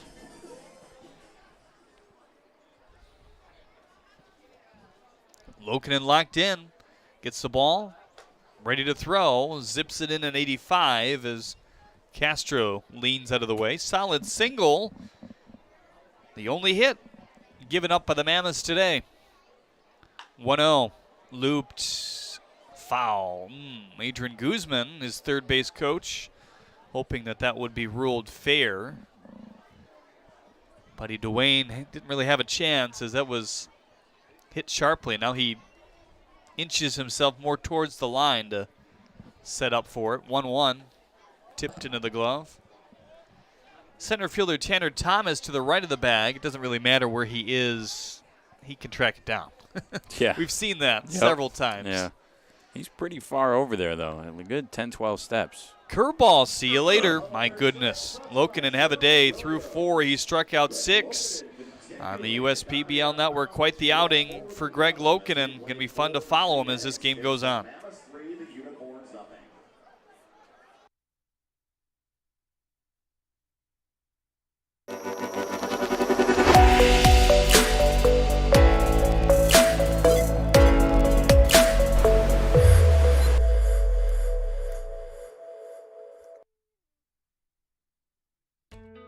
As your neighbor who works at Ascension, Michigan, and a cardiologist who's practiced for more than 20 years, I'm going to keep asking, how are you feeling today? Your care can't wait. Getting care sooner can mean catching things before they get worse. At Ascension, Michigan, our ERs and our hospitals and other sites of care are maintaining strict precautions for your safety. Studies have shown that people will get care sooner if they're encouraged by their doctors, family, and friends. Get the care you need at getascensionmichigancare.com.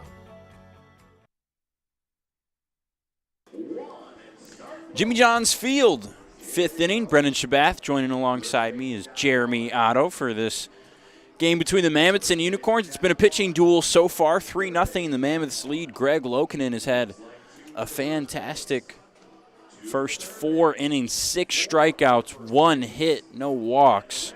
That curveball's been on. Cardinal got the start today for the Unicorns. It's Jake Fiorito on the mound. Cardinal went 3 with 3 hits, 3 earned runs, 1 walk and 1 strikeout as well.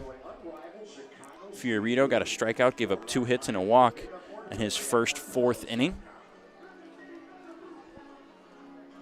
Due up for the Mammoths 2, 3, 4, Tanner Thomas, Nathan Ade, and Greg Vaughn Jr.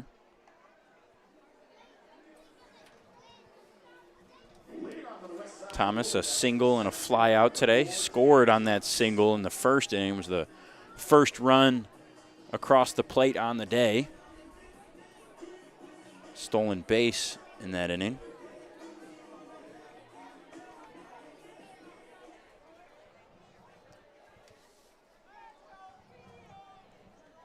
First pitch to Thomas. Low, lined back up the middle, and Hodo can't make the play as it squirts under his glove. Fiorito had to duck out of the way a little. Excuse me, back up the middle, and a leadoff single for Tanner Thomas. Well, here comes the on-base machine Yeah. to start his career. Nathan Ade struck out back in the third inning despite a nice battle, but found a pitch he liked early. He had bat against Cardinal in the first and turned it into a single once again. Ade already 3 for 6 and 4 RBIs in just 6 professional at-bats. He waves at that one. Ade, as we have mentioned, the native of Brookfield. 2 seasons in the Big Ten at University of Illinois. 1 season on the eastern side of the state at Eastern Illinois. Hit 12 home runs and 67 RBIs in his college career. 878 OPS. It's part of that on-base percentage that he has. Not a huge slugging power hitter as Fiorito moves to first. Thomas dives back in safely. Jason Ross Jr. chimes in with us on YouTube. He says, go Adrian, go Jeremy, great crew. Always love watching Greg on the mound. Appears to be cottonseed season. Yeah, it sure is. Jason Ross Jr., up-and-coming broadcaster. Does a fantastic job with the Blackhawks. Got to hear some of his stuff. Yeah. Doing a lot of games with the Chicago Sky as well. Yeah. WNBA team over there. They're an exciting team to watch. 0-2 to Ade. First time we've really seen him get behind an account. He's been able to work many 5, 6, 7 pitch at-bats. 0-2 is in there. Got him looking. Bottom of the zone for Fiorito. His second strikeout today. Not sure if Ade didn't like the call or he was just kind of baffled by the result of that at-bat. Kind of froze him on the outside corner, and 3 pitches, and you're gone. Fastball and a little tail on it from Fiorito. We mentioned he's got the 4-seam, the slider, and change as well. It's been fastball dominant today through 5 batters. 6 for Jake Fiorito. And here's Greg Vaughn Jr. Swing and a miss there on the inside. Vaughn, 4 for 13 coming into this game. He's 0 for 1 with a walk today. You can see him kind of looking back at the umpire and asking where that pitch was. The tail certainly impacting these first 2 batters. Yeah, Fiorito's 4-seam is not exactly a straight 4-seam. Has that kind of tail to his dominant hand.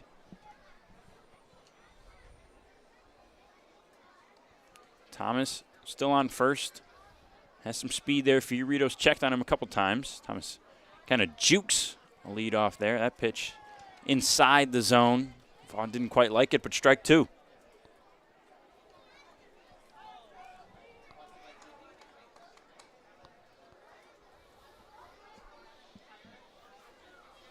Three runs on 6 hits and no errors for the Mammoths. No runs, 1 hit, 1 error for the Unicorns. Thomas got picked off by Fiorito, started to go. He's going to be easily tagged out by Attilis on the feed from Bolin.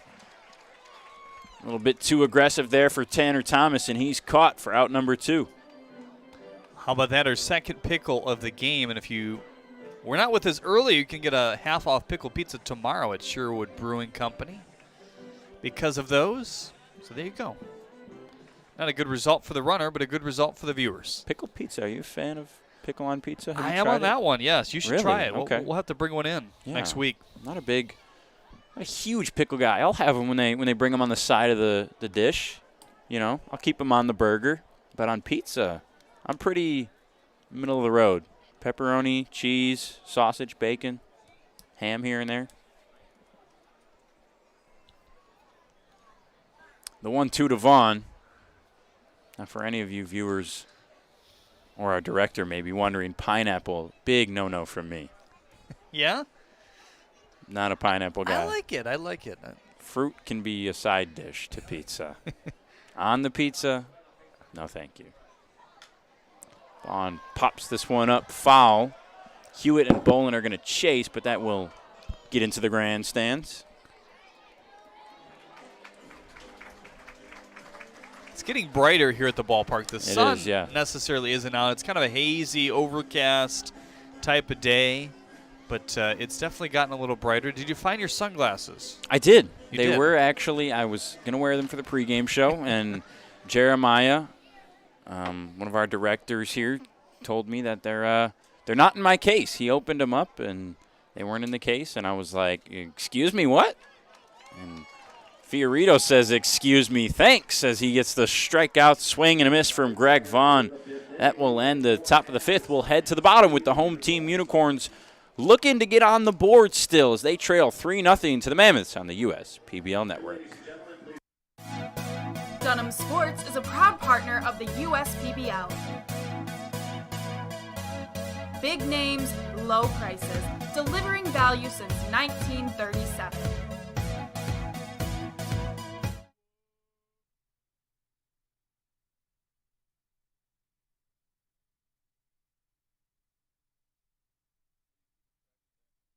At Fifth Third Bank, we're working hard to make banking a Fifth Third better, which means we put 166.7% into everything we do. I think you can only give 110%. Well, with free checking, fraud protection services, and an automatic savings tool to help you quickly reach your goals, 166.7% is possible. Oh, wait till my 8th graders hear about this. They're gonna be like, it's not possible. Well, yes it is. This is banking, a Fifth Third better.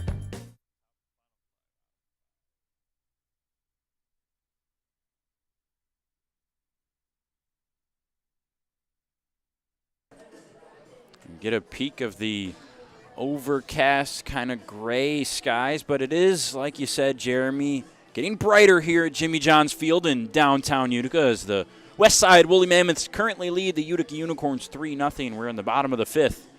Unicorns due up. Noah Childress, Malik Bolin, and Duncan Hewitt. Greg Lokinen working on a fantastic outing right now into his fifth inning. 6 strikeouts, no walks, just 1 hit. Yeah, for the right-handers, it started kind of at the middle of the plate and curved to the hands. Left-handers kind of the opposite direction, but it's looked really good here today. The curveball has been tight and sharp, and it has fallen off the table time and time again. There's a fastball inside at 85, misses the zone.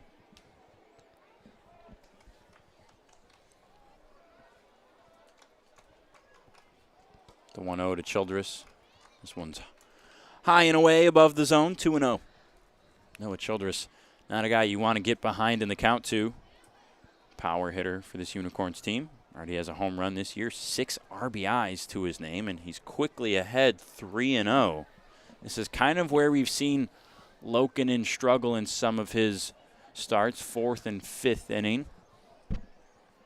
Has yet to really go deep. So does anybody in the USPBL. That one's in there for a strike. Eric Sandness in his 47-pitch inning. Check that. That was a walk, actually. Childress. But Sandness in his 47-pitch outing on Memorial Day, which was just a 7-inning game, really was the only start that we've seen from any starting pitcher that really had the chance to go deep. And because it was a 7-inning game, the Beavers wanted to get more arms in there, and they had less time to do so. So Sandness only pitched 4 in that outing. Second base runner of the day is Childress for the Unicorns. It brings up Malik Bolin. In there for a strike. Bolin, 5 for 10 coming into today. 0 for 1 right now. This one's hit hard but foul. No home runs yet. Only 1 RBI for Bolin. A walk and 3 strikeouts.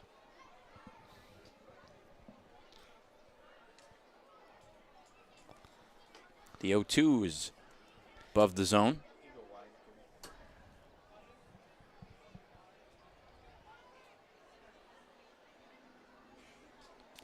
Childress with a very short lead at first. Bolin waits on the 1-2, popped him up right side. Vaughn Jr. coming in towards the line, gets under it, and that's out number 1.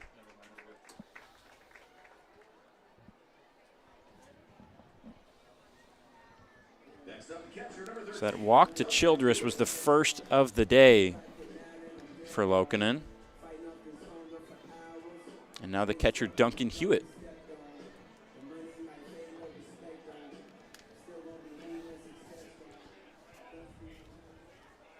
Helen on Facebook says, I agree, pineapple does not belong on pizza. Thank you, Helen. Somebody's got my back.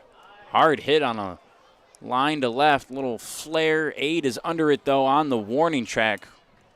1 pitch and 1 out to Duncan Hewitt. That's out number 2.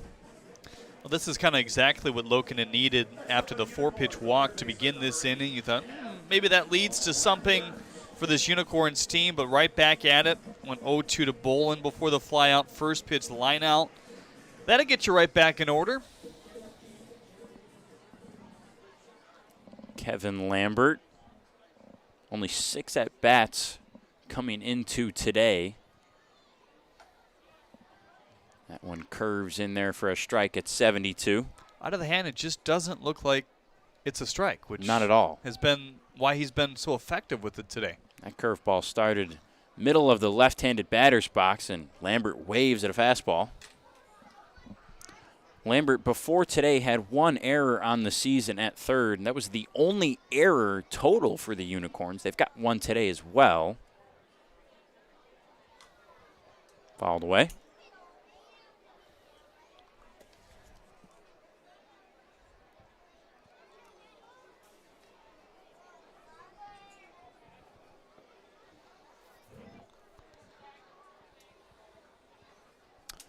Lokinen delivers the 0-2 in a lazy swing and a miss. Lambert fell for that one up in the zone, and another strikeout. Make it 7 for Greg Lokinen as we head to the top of the 6th. Still 3-0 Mammoths on the US PBL Network.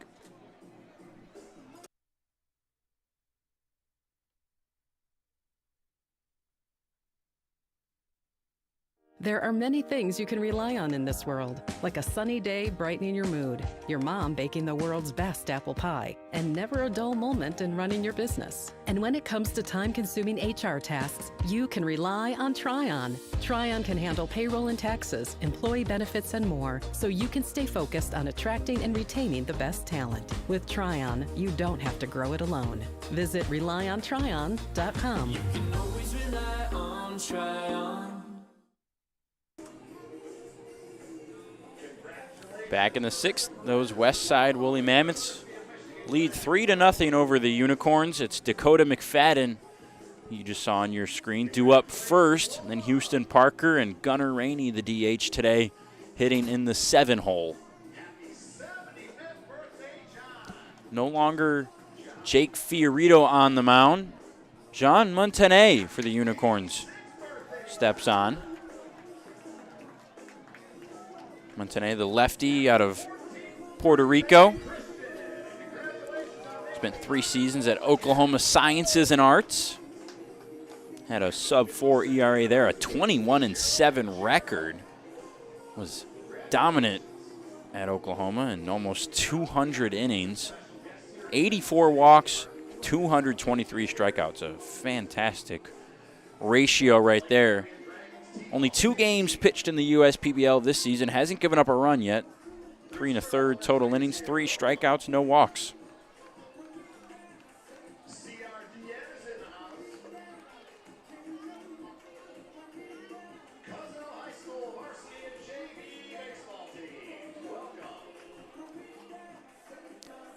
So Fiorito was on before Montané. Goes 2 innings, 3 strikeouts, 2 hits, 3 hits, check that. No runs. Solid outing for him, just 1 walk.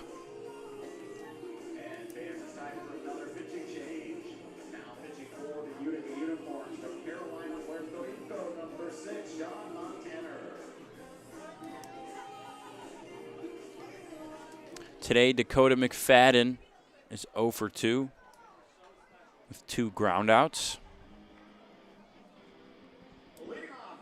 McFadden, as we talked about on the Mammoths game on Friday, is here on his off days. A lot of players in the USPBL will be a part of the stadium staff, working some of the suites and some of the concessions on their off days. McFadden's here, but he's not working. He's sitting in the stands with a notebook, taking notes on pitcher tendencies. He hits this quickly to second. Hodo slides and makes a nice play to get McFadden out with 1 pitch. McFadden robbed of a hit there. He's now 0 for 3. That brings up Houston Parker. Ground out strikeout today.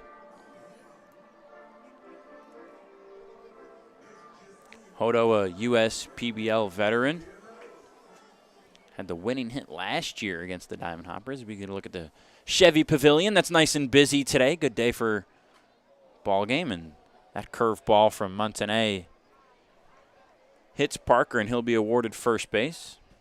There's the Pavilion. Pretty busy today. We've seen some home run balls go over that Chevy Pavilion this season. That's a long shot to hit it, not just onto the Pavilion, but over it. Dakota McFadden, last batter, was one of those guys who had a home run over that Pavilion. So only 2 pitches so far in this inning for Montanay. One of them a ground out, the other a hit batter. Brings up Gunnar Rainey. Inside, ball 1.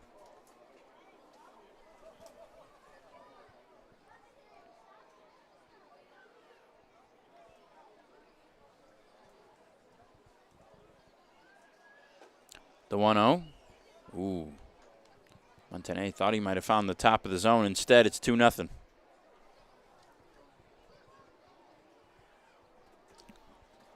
Parker, a short lead at first. Not a huge speed threat, but he has the capability to run.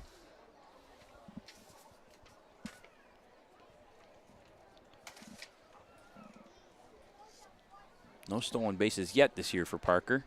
2-0 inside again. And Rainey quickly with a hitter's count. 3 balls, no strikes. Heard about Adrian Cook saying, what he learned is to just pound hitters inside. We've seen that a lot with success here today. From all pitchers, and that one inside corner for strike 1. Lokinen has gone inside quite a bit. Cardinal focused on that a decent amount as well. Montanay, that one's same spot as the last one. Curved that time, though. Count full.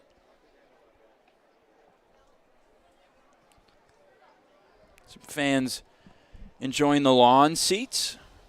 Good spot to take in a ball game, maybe even taking a ball, a home run ball. Often from a lefty batter on a good day. Had a few go into the berm this weekend. The full count. Parker goes. Throw it on to second is in time. Strike him out, throw him out, end the inning. What a tag by Hodo, too. Great job by Hodo. The strikeout from Montanay, and we head to the bottom of the 6th on the USPBL Network. Every summer, my family loves to have a neighborhood movie night in our backyard. And with my Chevy Blazer, I can head out and get everything we need for a great night. It has plenty of room for picking up friends, and the available hands-free liftgate is perfect for loading unhandy supplies. It may be movie night, but my Blazer is the main attraction wherever I go. Lease a 2022 Blazer 2LT for just $239 a month for 24 months. Put it in D and see why Chevy drives the Motor City. Check your checking. If your account doesn't get you pumped, amped, or geeked, make the switch to Genius Checking from Genesis Credit Union. It's just genius.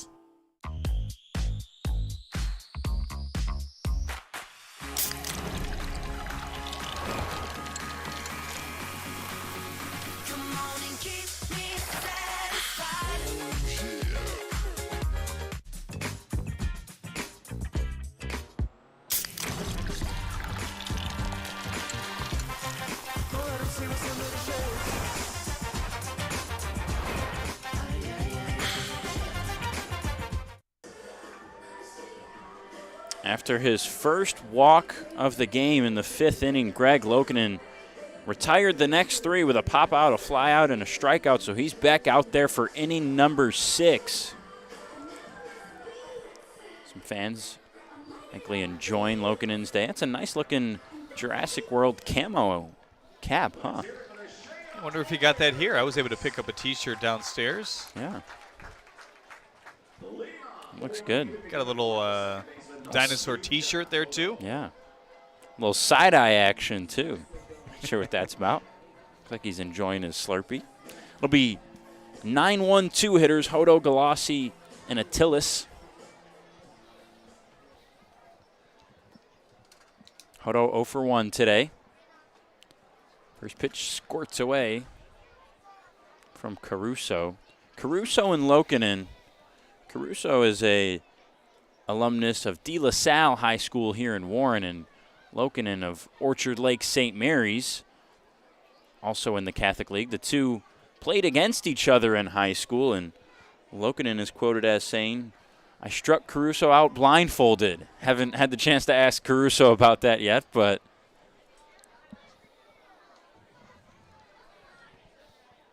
and of course our connection to the Catholic League, you and me, Jeremy, alumni of U of D Jesuit down in Detroit, 7 Mile and Livernois. Hodo fouls one away.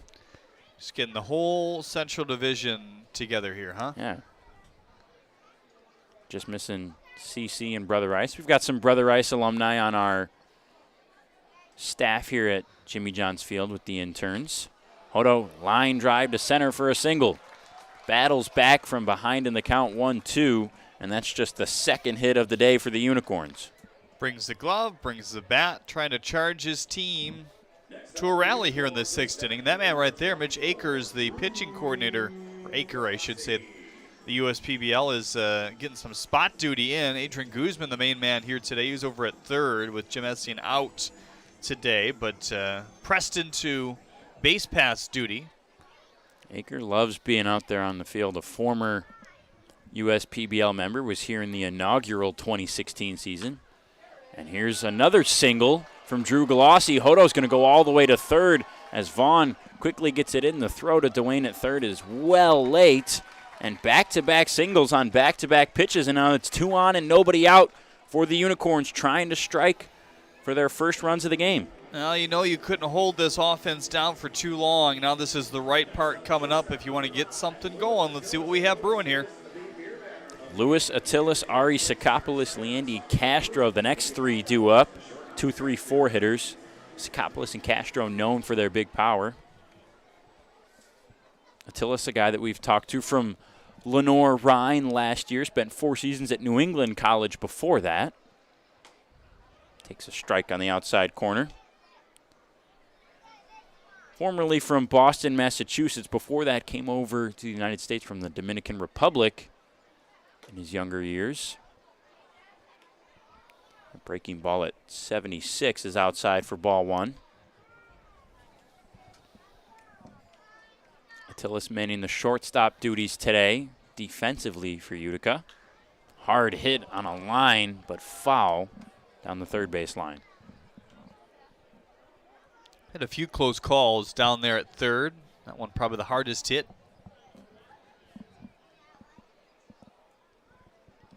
Runners on the corners, nobody out. Attilis waits on the 1-2. Low and in the dirt. That'll give Galassi free rein to move up to second base. And now no more force out anywhere, and it's 2 runners in scoring position.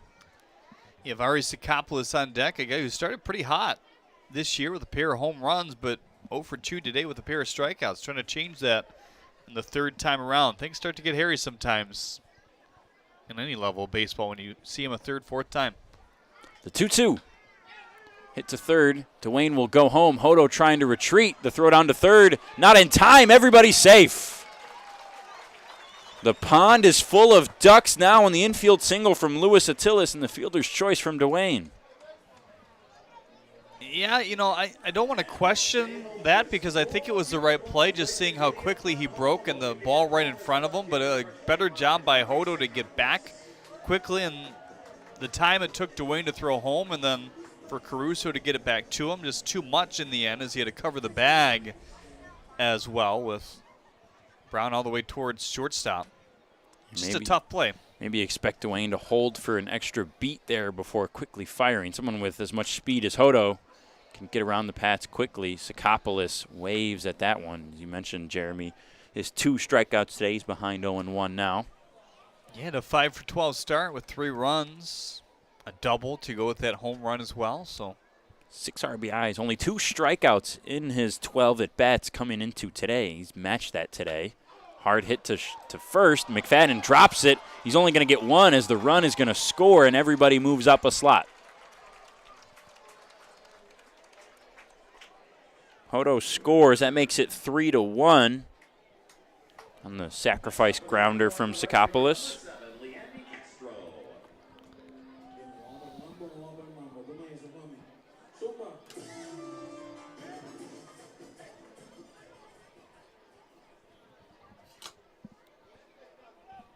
So that's just the first out for the Mammoths. Brings up a big power hitter in Leandy Castro. 85 misses. I've seen that velocity tick down a little bit in the later innings for Lokinen. Working on getting out of this 6th inning, which the Unicorns have poised to put runs on the board. Castro fly out to center. Thomas charging. Aid is there as well. Thomas will grab. Tagging is Galassi. He's going to score standing up. And that's a sac fly for Leandy Castro. Good amount of speed on the bases here recently, so fairly routine for those guys. But don't look now. It's a 1-run game here in the 6th inning all of a sudden. Mammoths put up 2 in the 1st and 1 in the 3rd and have been shut out in the 4th, 5th, and 6th since then. Now with 2 runs, 6th inning with 2 outs. And a runner in scoring position for Noah Childress. It's a Tillis out there at second as Childress looks at a curveball in the zone for strike 1. And we haven't really seen him use that curveball as much as in the previous innings here in the 6th, but that one effective. He came out with it firing on all cylinders through the first 3 innings. As Childress skies this one to right. Vaughn Jr. is under. It should be out number 3, and it is, but not before the Unicorns do put 2 on the board. In the bottom of the 6th, that makes it a 3-2 game. When we come back, Jeremy Otto takes the reins on the U.S. PBL Network. Every summer, my family loves to have a neighborhood movie night in our backyard. And with my Chevy Blazer, I can head out and get everything we need for a great night. It has plenty of room for picking up friends, and the available hands-free liftgate is perfect for loading unhandy supplies. You know, it may be movie night, but my Blazer is the main attraction wherever I go. Lease a 2022 Blazer 2LT for just $239 a month for 24 months. Put it in D and see why Chevy drives the Motor City. We build roads, bridges, wind farms, and pipelines, schools to skyscrapers. Our members create monuments. We operate. We're the operators and mechanics behind the advanced heavy machines that move Michigan forward. We maintain boilers and HVAC. Our members run the complex heating and cooling systems that we all depend on. Our training is second to none, and safety is our priority. We are Operating Engineers 324, and we keep Michigan running. Jeremy Otto and Brendan Shabath back with you here. Nice look at the drink rail, one of the better spots in the ballpark to catch a game. You got that benefit of the rail for your seats and your drinks and food. Maybe some drawing going on there from that young lady as well. Yeah. Anything to appease the mind. Buddy Dwayne, Elijah Brown, and Nick Caruso will lead off the 7th inning for the Westside Woolly Mammoths. Maybe feeling like they have some work to do all of a sudden, and they'll face the 4th pitcher here today. And that's the newcomer, Perry Bewley, here today. Got a chance to catch up with him briefly before the game today. He's a guy that Will sit 89 to 92 on the fastball. Has a changeup and a slider. Pretty sharp slider for the most part. The changeup used sparingly when he sees it moving and is able to throw it for strikes. That's when he brings it out a bit more. Yeah, we'll see. This is probably going to be a short outing for him, so I don't even know if he'll bother checking the changeup. But he likes to throw it, see if it's going to move. If it's moving that day and he feels comfortable with it, then he'll use it a little bit more. Looking for that vertical drop with that changeup. First pitch to Buddy Dwayne is in for strike one.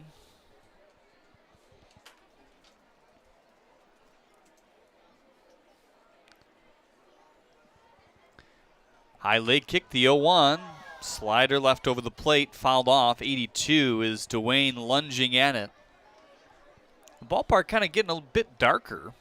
There is a chance of rain in the area. We've already saw some sprinkles earlier, nothing to impact the game and or really anybody in the seats. Most just stay where they were.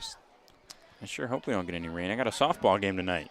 90-mile-an-hour fastball by Dwayne. 1 up and 1 down for Perry Bewley in his pro debut. That was a nice-looking 90. Looked like 92 or 93 on that fastball there. Here's a peek at the clouds. Go away.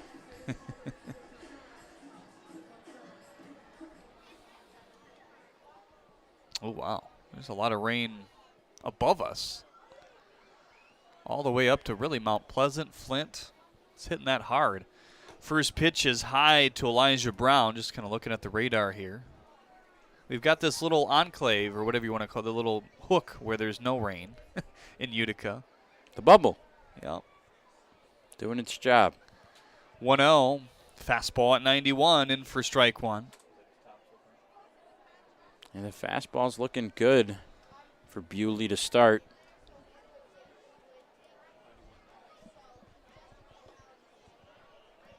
Here's the changeup by him. 1-2. That one had a little bit of vertical drop to it. Like to see that.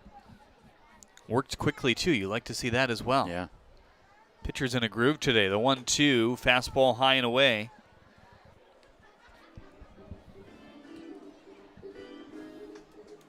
Brown, the bottom of the order. Tripled in the third, walked in the fourth. Chokes up on that bat, as we talked about earlier. Now the 2-2. Slider, filthy for strike three. Absolutely filthy. Oh, that's how you come into a ball game. You can see the frustration on the face of Elijah Brown as well as he gets the ticket to the dugout. And now Nick Caruso, who has a single pop out and a line out today. The line out, the really nice play by Drew Galassi in center, diving to his left. And the Mammoths trying to avoid going 1-2-3. The Unicorns hoping they can get right back out there to hitting. First pitch slider just missed. Wade Weinberger Sr. checking in on the YouTube. Says he loves watching these guys play. Checking in from the Bahamas. Nice place to watch a game. Sun's got the day off today. Deservedly so. Had a big game on Friday. Hopefully you were watching that one. 3-run shot. A little nice rope from left to get a man at home. 2-0, popped it foul. I had the chance to talk to Wade Jr. about that before the game. Getting some cuts in out behind the left center field fence. They normally do not take BP on the field on day games, especially on Sundays.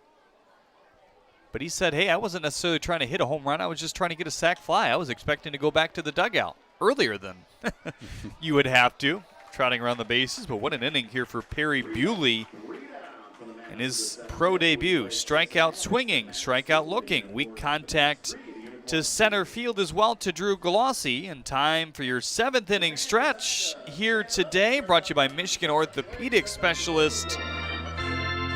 Are you ready? I'm ready. Wait for the letters to come here. Take me out to the ball game. Take me out with the crowd. Buy me some peanuts and Cracker Jack. I don't care if I never get back, for it's root, root, root for the home team. If they don't win, it's a shame, for it's 1, 2, 3 strikes you're out at the old ball game.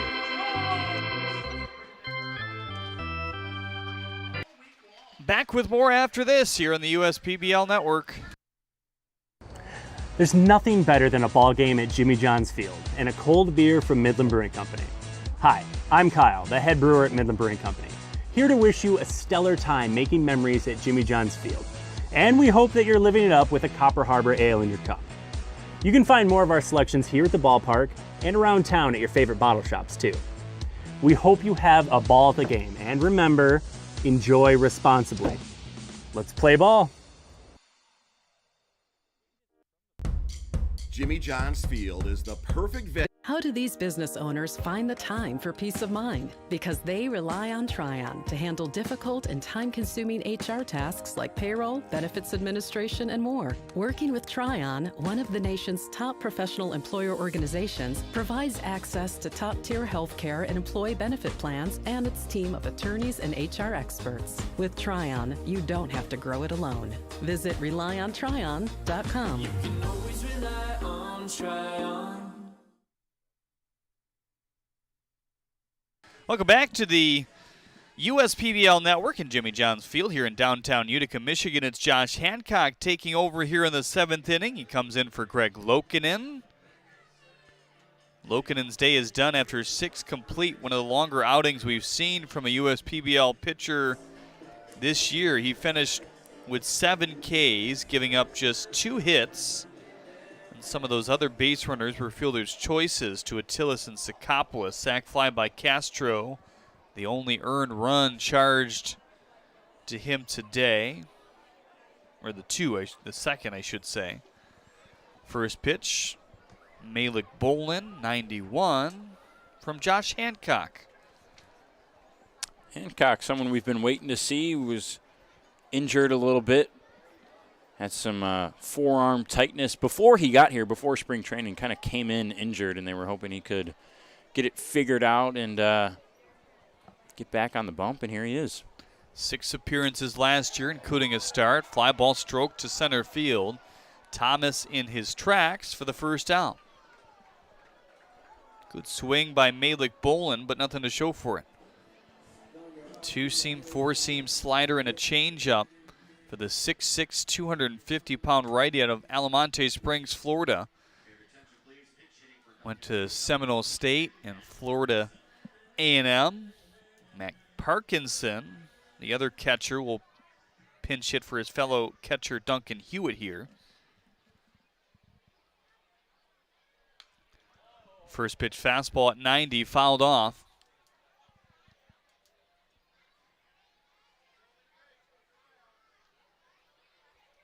Well, biggest goal last year for Josh Hancock, kind of get that velo up. Popped it up, McFadden, a lot of room to go, still chugging, got it! Little basket catch in front of his own dugout. Nice play, tried to kind of make it up for the one that Buddy Dwayne missed on the other side. Very similar pop up in foul territory. Had some solid performances by these relievers here today. That one, the slider off the hands of Hancock. See what he goes with here to begin to Kevin Lambert. Another slider, swing and a miss.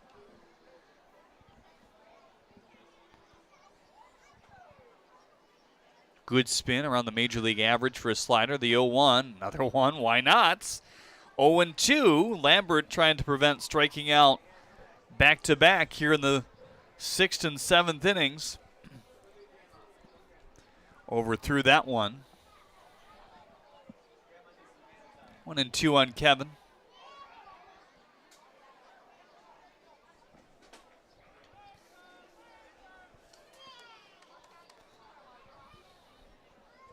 Infield back, outfield back with 2 outs and nobody on.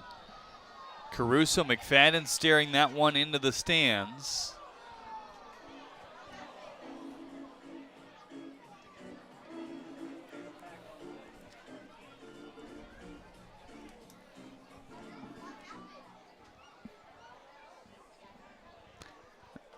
Wow.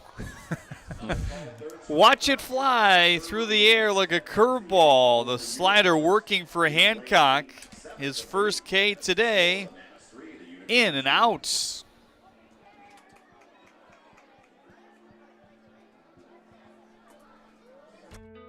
As your neighbor who works at Ascension, Michigan, and a cardiologist who's practiced for more than 20 years, I'm going to keep asking, how are you feeling today? Your care can't wait. Getting care sooner can mean catching things before they get worse. At Ascension, Michigan, our ERs and our hospitals and other sites of care are maintaining strict precautions for your safety. Studies have shown that people will get care sooner if they're encouraged by their doctors, family, and friends. Get the care you need at getascensionmichigancare.com. First State Bank is a locally owned and operated business. We're part of your community. At fsbcares.com, you'll find ways that we're making a difference by featuring locally owned and operated businesses, providing access to helpful financial resources, and engaging with community. fsbcares.com is part of our commitment to the neighborhood because strong neighbors mean stronger communities. Where good neighbors do great things. Member FDIC and Equal Housing Lender. Brian Camacho, the fifth arm used for the Unicorns here today. Started Cardinal, then Fiorito, Montané, Perry Bewley, the newcomer who looked really sharp in the seventh inning. KK pop out, and now Brian Camacho will see his time. Fastball, slider, curveball, which is kind of rare for him, and then the cutter, which he's also working on, a guy that they really wanted to see in action here today as well. Yeah, that cutter is something he wants to develop. If you can have a cutter is an iteration of a fastball that has a little bit more sharp movement, sometimes side, sometimes down. But if you can have two pitches like that, you can have a straight fastball and another a sinker or a cutter as a secondary fastball that moves but still with high velocity. That's always a huge advantage you can have as a pitcher, because for many hitters it's going to do the same thing as a slider, just with less movement. It's going to look like a fastball about 80-75% of the way and then drop at the end. Tanner Thomas, Nathan Ade, Greg Vaughn Jr., the scheduled hitters for the Mammoths here in the eighth.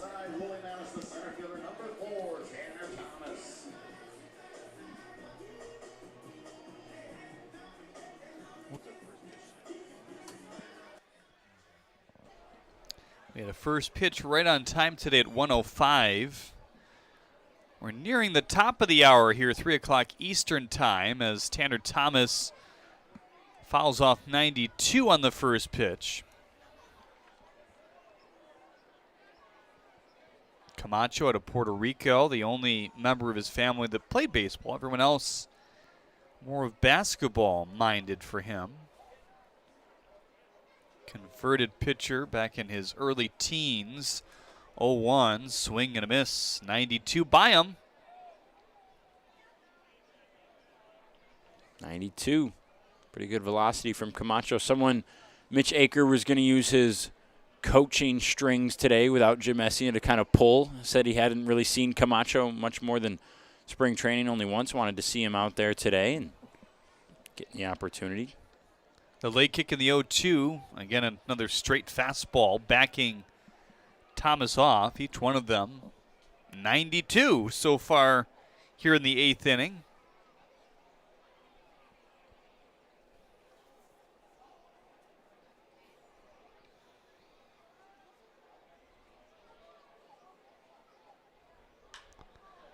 Line drive to left, sinking. Sakopoulos can't get to it. Thomas, he can fly, heading to second base. Easy stand-up double here in the eighth.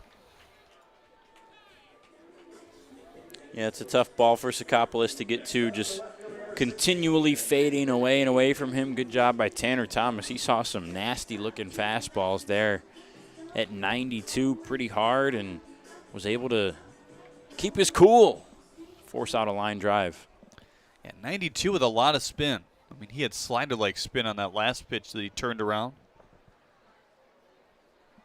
2,200.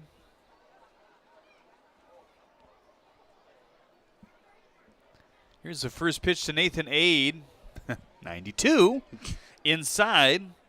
Ade has struck out in his last 2 at-bats. Battled in his one in the third against, boy, it's hard to know who. That was still Cardinal at that time, actually. Then he faced Montané in his next at-bat in the 5th. Looked a bit more uncomfortable. Strikeout looking on 3 pitches. Now the 1-0. Reaching for 91 off the plate. 8th inning today brought to you by Scott's. They also sponsor our grounds crew here on the USPBL network. Hodo holding on. Thomas at second base with the righty at the plate here. Attilis in a diagonal behind him. First breaking ball, maybe a bit high. Dangerous game to play there. If you're going to throw the breaking ball, you want it, if it's going to miss, to be low in the dirt, outside, something like that, to leave it up. You know, maybe you leave it up, but you throw it good, and it's got that spin and just dies back into the zone. Could be hung up there. Got to be careful. Checks the runner. Here's the 2-1. 93 by him, his best fastball today. Looked like it, too. Looked every bit of 95 out of the hand. Tough for Ade to pick up.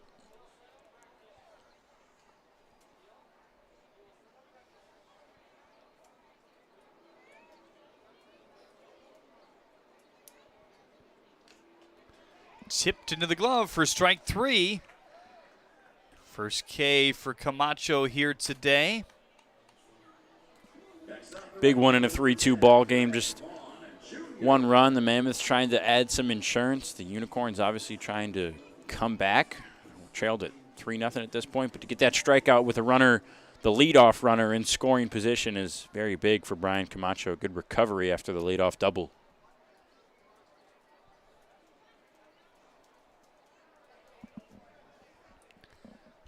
First pitch to Greg Vaughn Jr., slider low.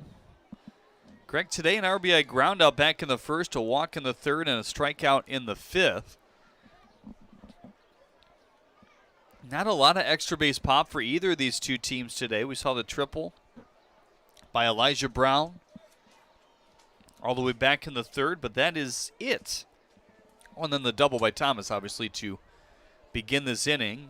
92 inside, 2-0 on Greg Vaughn Jr.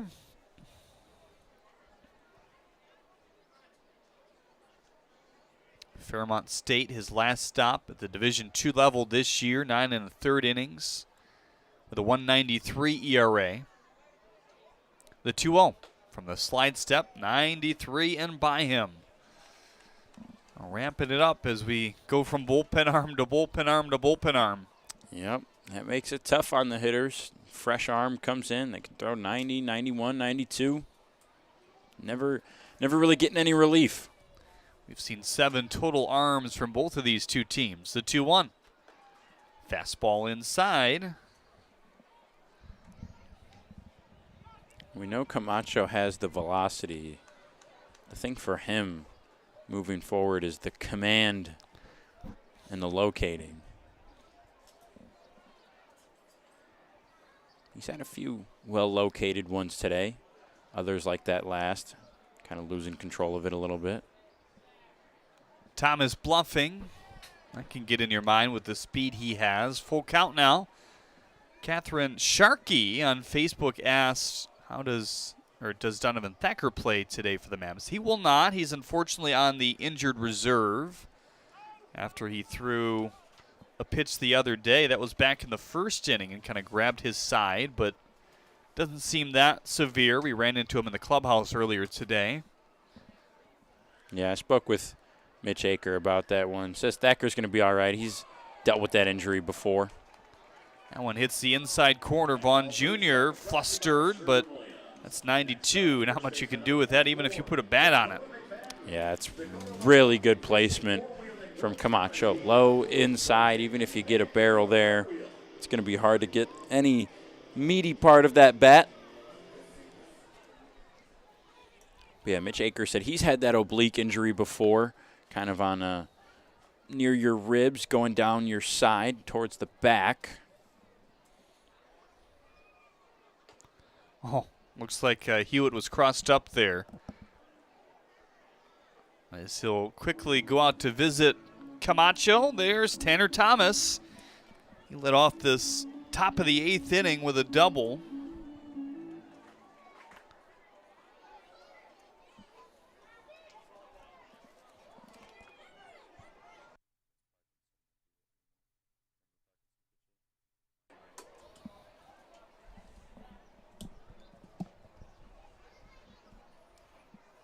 Now the 1-0. Swing and a miss. Whoa. In fact, he wanted that one. He'll go make a note of that in his notebook in the dugout after that one. But he's someone who, after that big home run last weekend, you kind of want to see get back on the base paths. Has struggled a little bit this weekend. He's 0 for 3 today. Confident hitter, real fun guy to talk to, candid, honest, humble, motivated as well. You know, works really hard at getting better at the game, studying the game, learning. The 1-1. Popped it foul back towards the Sweets here.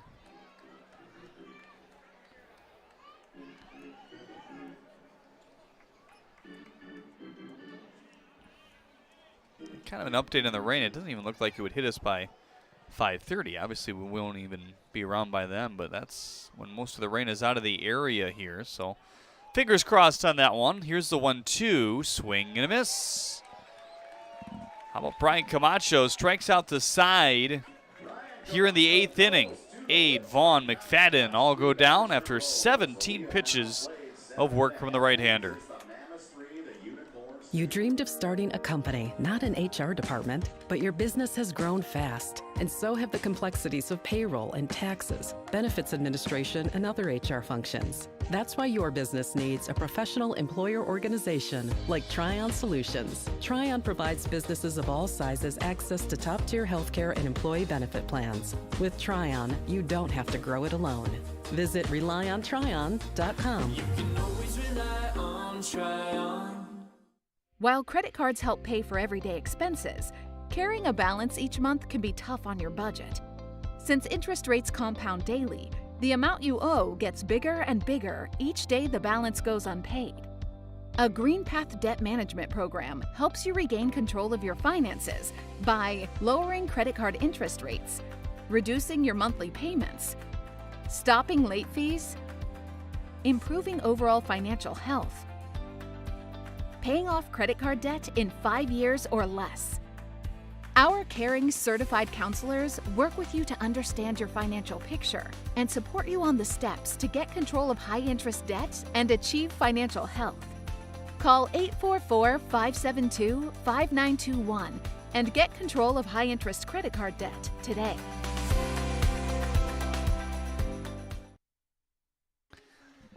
Another newcomer takes over on the mound here for the Westside Woolly Mammoths. It's Bo Atkins, the Illinois native. 4-seam fastball, forkball, slider, and a curveball.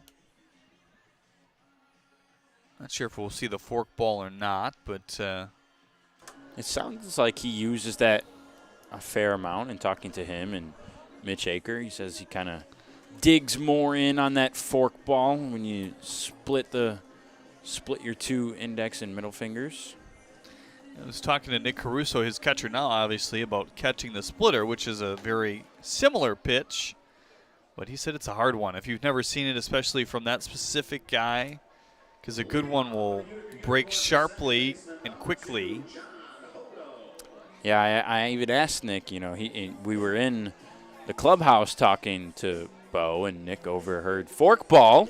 You throw a forkball? Wow, that's nasty. And then I asked Nick, "You going to call for it today?" And he said, "No, I've never caught it before." So, don't know maybe if Bo will shake him off. Forkball for a pitcher is a fun pitch to throw, especially when you throw it right. Likely that Bo only gets 1 inning too, so might want to showcase it a little bit. First pitch to Hodo, hit right back on the ground. Parker, after it wiggled a bit, McFadden able to leap and complete out number 1 here in the 8th. 6 straight outs for Mammoths pitching, going back to the 6th.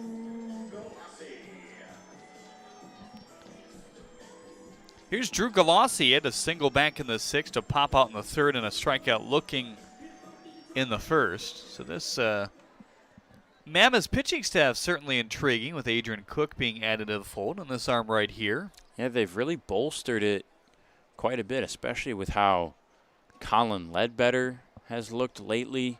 Might see him today. Christian Dearman, other than Friday's game, looked really good in his first relief appearance. Lokinen today had a great start.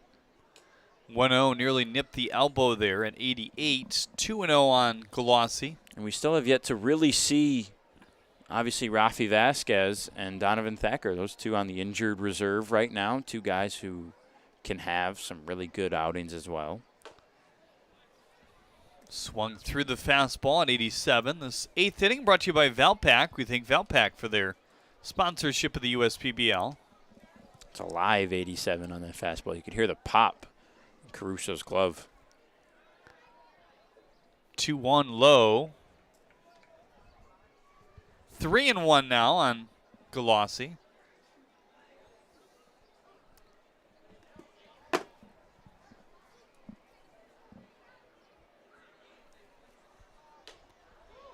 In the hands, whiffed at it, 3-2. Man, we've seen a lot of swing and misses today from all pitchers and all batters.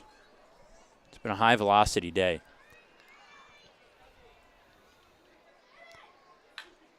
Rope to right, it will stay fair into the corner. Galassi has some speed. He's around the first base bag, still digging it out as Vaughn Jr. Drew going for 3rd. He's going to get there with a leaping slide. Drew Galassi with a 1-out triple here in the 8th inning. That's a very big one. No better time, down by a run. You really need it. Galassi comes through. He was getting beat badly through most of that at bat and kind of just hung in there. Stayed clutch, was able to get in front of that ball, kind of like we talked about yesterday with Marcus Page, trying to hit the line coach in the chest, and he roped that one out there to the corner. Off the bat at 92. Here's Luis Attilas. Fastball away at 90 miles an hour. We see these relievers in the USPBL in the last couple days, consistently hitting 90, 91. Some of your starters yesterday as well. Given the circumstance, the Mammoths playing their whole infield in, at least a step, with the exception of Buddy Dwayne trying to keep Galassi close there at 3rd. Here's the 2-0. Forkball tailing away. 1-1 on Attilas.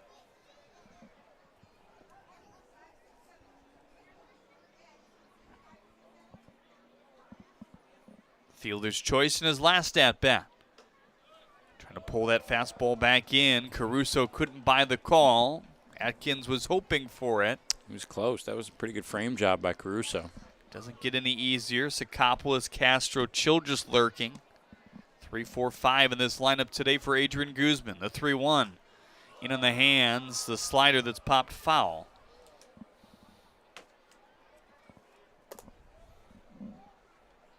Could have been the curveball as well.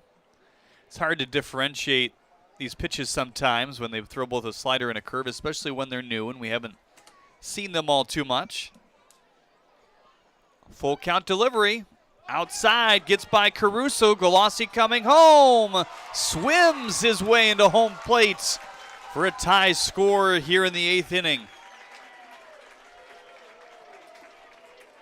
Well, that was kind of the name of the game yesterday, was wild pitches for runs, and the game-tying run from Galassi that way as well. Good at bat by Attilas, though. Forced the walk. Caruso made a nice effort trying to get to that ball, but just kind of bobbled it before he could toss it back to Atkins covering the plate.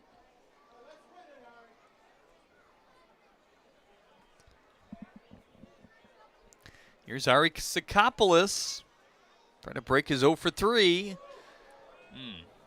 Fastball in tight at 87, playing up just from how that looks. Yeah.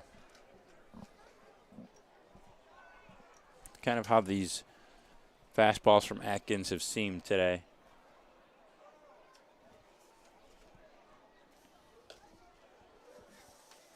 Slider away. 2-0 on Sikopoulos now. Dave Page on YouTube asking, thought we were playing 7 innings today. Most Sundays going forward, if not all, will be 9 innings now. Decision made last week. 2-0 fastball high, 87 miles an hour, 3-0. Which is good because this is the third pitcher we've seen for the Mammoths. We've seen 4 pitchers already. Actually 5 already for the Unicorns. We might see a 6th in the 9th. Gives a lot of guys opportunities to get some innings. When grooved in for strike 1, there's been some action in the Unicorns' pen. I believe Keon Taylor's next out for them. It looks like he's ready to go. He stopped throwing. 3-1. Another breaking ball. 3-2. Sounds like a nice catch made down there. Always a bummer that we can hardly see those.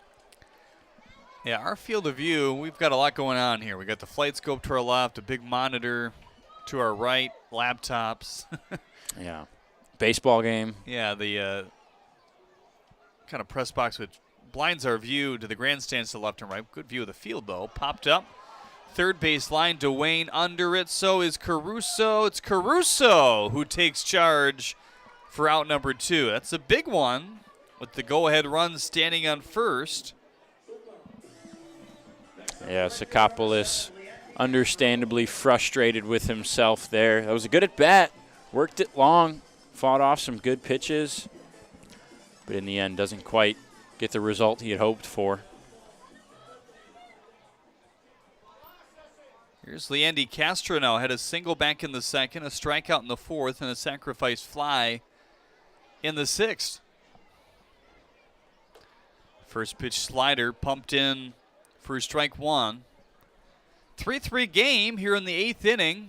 3 runs off 7 hits and no errors. 3 runs off 4 hits and 1 error for the Unicorns thus far. 0-1, slider zinged in for strike 2. Noah Childress on deck. You'd like not to get to him if possible, but this hitter isn't any easier than that. No, certainly not. 2 big power guys, really disciplined at the plate, smooth, natural swings. Ouch. What a breaking ball there for strike 3. His first professional strikeout leaves the go-ahead run on first. The triple by Galassi. Driven in off the ball that skidded off the glove of Caruso, and now we are tied. At Fifth Third Bank, we're working hard to make banking a Fifth Third better. With free checking and fraud protection services, 166.7% is possible. 166.7. This is banking a Fifth Third better. You hear about the promo that Jimmy's John's got going on? 5 off 20? How they pulling it off? Magic? You got David's Copperfields in there? Show yourself, Copperfields! Jimmy John's. $5 off orders of 20 or more. Want to hit your home cleanup project out of the park? Well, making sure that your driveway is safe from damage? Rent a rubber-wheeled trailer from GFL and keep all of your bases covered. Our trailers come in 20 and 30-yard sizes for all your cleanup needs. Call GFL today to order your driveway-safe rubber-wheeled trailer. Team GFL, helping you win your cleanup project.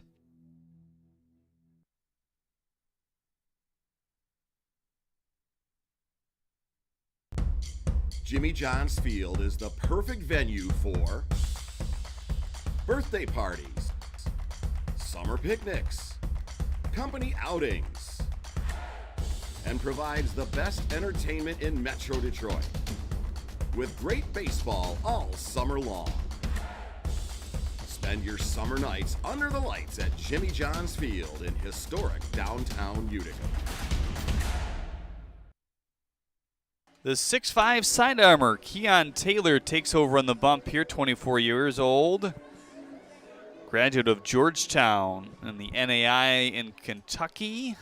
Has a fastball, sinker, slider, and changeup combination. That changeup is new, so don't expect it all too much, but Taylor is maybe the last arm we will see here today for the Unicorns. Another 2 fastball pitcher has that sinker iteration.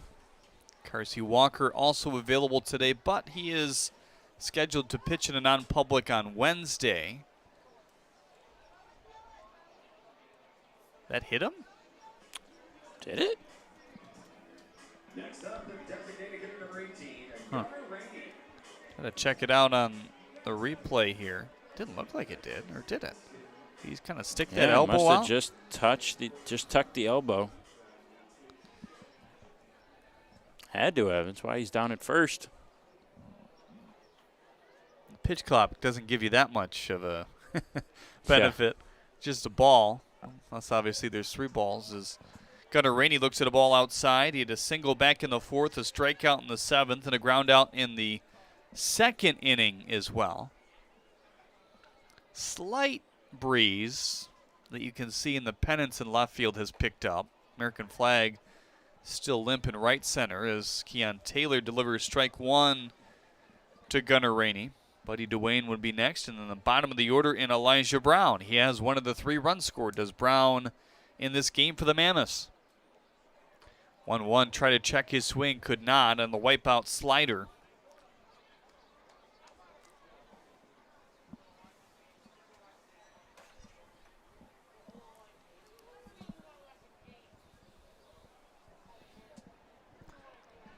Short lead for Parker over at first. Swing and a miss. The slider gets him swinging. And the first K today for Keon Taylor. Well, that's how you come back from hitting the leadoff batter, putting a tough guy on base. Come back, 4-pitch strikeout. Good hitter like Rainey, not too bad. It's the 9th K combined for the Unicorns here today. We saw Camacho strike out the side in the 8th after the leadoff double. First pitch to Buddy Duane. It's a tough-looking slider for a right-hander coming right at you from the sidearm slot. Duane can't hold up.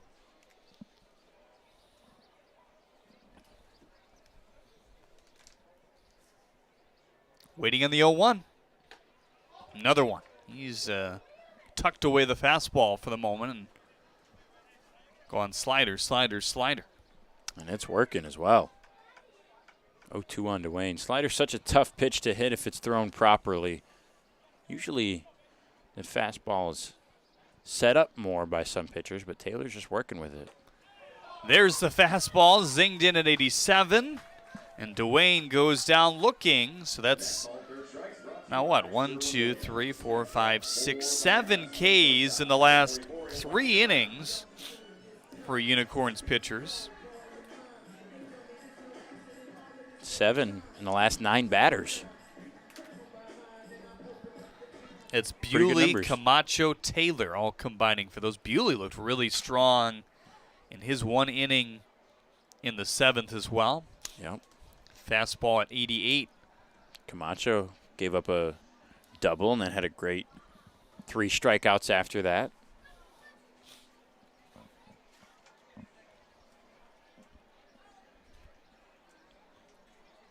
Now the 1-0. And there for strike 1. In the 8th inning, 1 out triple by Drew Galassi.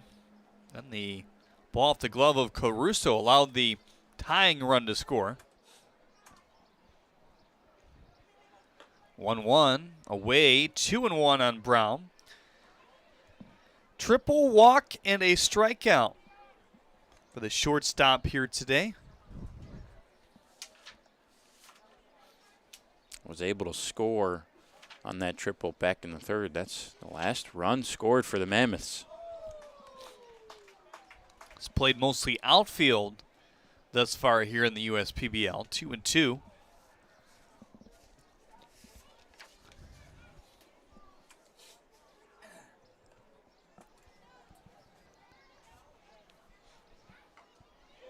Slider. Outside part of the plate. That's a good pitch. Just couldn't quite get it to come back. Started outside, tried to get it to come back to the outer half and find that zone on the backdoor slider, but missed it by about a ball. Outfield is shallow here with the runner on first and a 3-2 count with 2 outs. Excuse me swing. He has speed. Lambert keeps that in mind. Little hopping throw over to first base off the bare hand. Gets him. So after the leadoff hit by pitch, no damage is done. Good slider and fastball combination from Taylor, the side armor. We'll see what the Unicorns can do here in the bottom of the ninth when we get back. They call me Prospects. Since the day I was born as a diver's watch, the challengers of the world have taught me many things. Life is not a numbers game. It's about challenging ourselves. No matter what happens, just follow your heart. These pioneers drive our generation forward. Not by setting records, but by never giving up. Keep going forward. Prospects. Available at Lucido Fine Jewelry. As your neighbor who works at Ascension, Michigan, and a cardiologist who's practiced for more than 20 years, I'm going to keep asking, how are you feeling today? Your care can't wait. Getting care sooner can mean catching things before they get worse.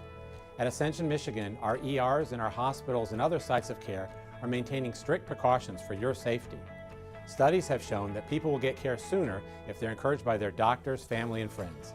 Get the care you need at getascensionmichigancare.com.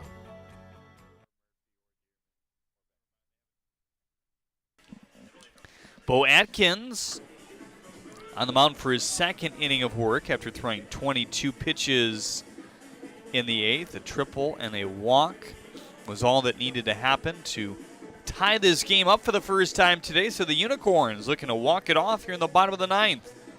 Well, welcome to the show, kid. You give up a game-tying run in your first inning out. Go back out there, close it out. We need extras. Got to get the job done here in the bottom of the ninth. Pressure situation. Let me see Carsey Walker warming up for the Unicorns in case we see extra innings. Of course, the new rules in extra innings, which we have not seen in a game thus far. They kind of tested it out regardless of what the score was in the simulated game the day or two before the season started 3 weeks ago.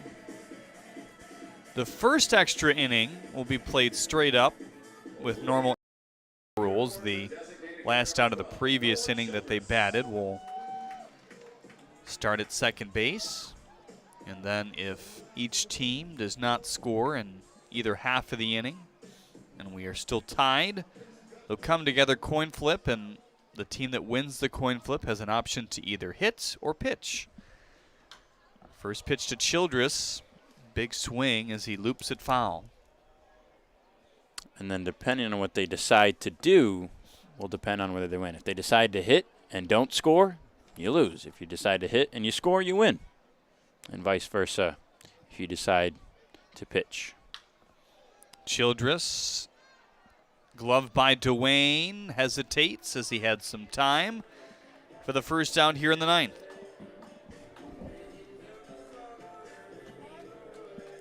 Well, this spot in the lineup today for the Unicorns, 6 through 8, are a combined 9 with 3 Ks. So that bodes well potentially for the Mammoths to force extra innings.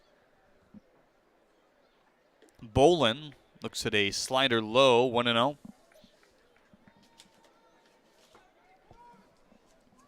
Yeah, not the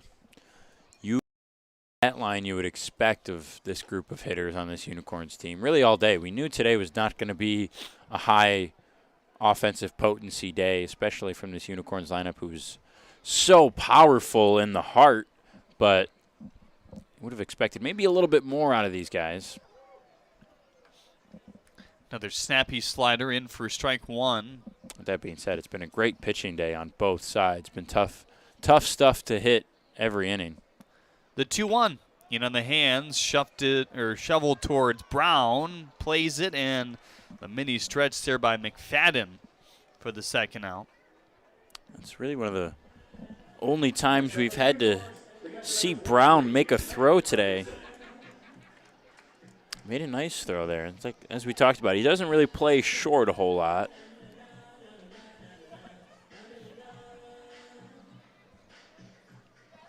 So here comes Parkinson for his second at-bat. He pinch hit for Hewitt back in the 7th and popped out. Curveball fired away, 0-1. Or maybe that was the slider. Or the fork ball, 0-for-2 for Jeremy there. Trying to learn these guys' arsenals for sure, though. Yep. Now the 0-1. Fastball, rope to left center field. Aid going back on it, and we are heading to extra innings. That's actually Thomas who makes the catch for the 3rd out here in the 9th inning. They'll start with the international tie-breaking run rule at second base. And that man that will run will be Elijah Brown. He has some speed, so good job for the Mammoths when we get back. Jimmy John's Field is the perfect venue for birthday parties, summer picnics, company outings, and provides the best entertainment in Metro Detroit with great baseball all summer long. Spend your summer nights under the lights at Jimmy John's Field in historic downtown Utica.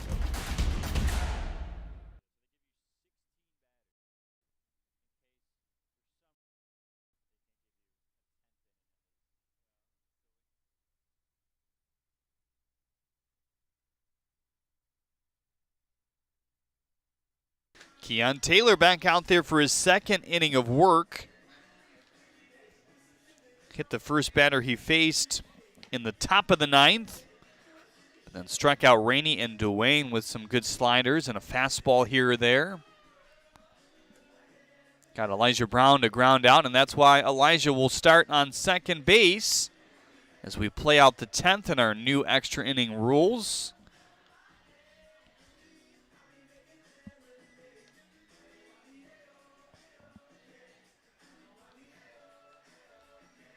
See Buddy Dwayne, not Buddy Dwayne, Wayne Weidberger has grabbed a bat. Wouldn't be surprised to see him at some point. Nathan Aid has surprisingly struck out 3 at-bats in a row, so possibly coming in for him. We'll see. Still had that BP sleeve on, though, so that's not a great indication that he'll be coming in right away. Yeah, I don't know how much Taylor Jellikowski is going to bring in some substitutions. He hasn't done that a whole lot this year. We've seen that a lot from the Hoppers, a little bit from the Beavers, pinch hitters, Unicorns too, but not as much as the other two, late in games. It's Carsey Walker still tuning in case he's needed here in the 10th.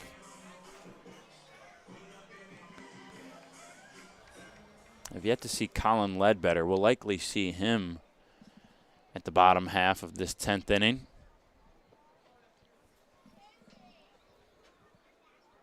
He's warming down the right field line. First pitch to Caruso. Boy, this sidearm is so hard on the righties. He faced 2 righties in that 9th.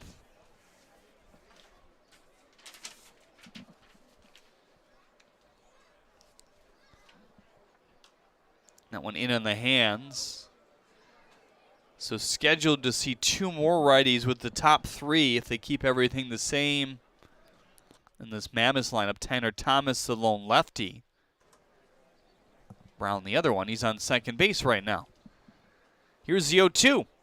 Fastball away at 86. We saw one of his top fastballs of the year at 88 in the last half inning. Started with the USPBL last year, then traded away to the Frontier League for Tyler Blom, and back again this year. 1-2. Got him. 3rd K of the day. Next up, the center fielder, number 4, Tanner Thomas.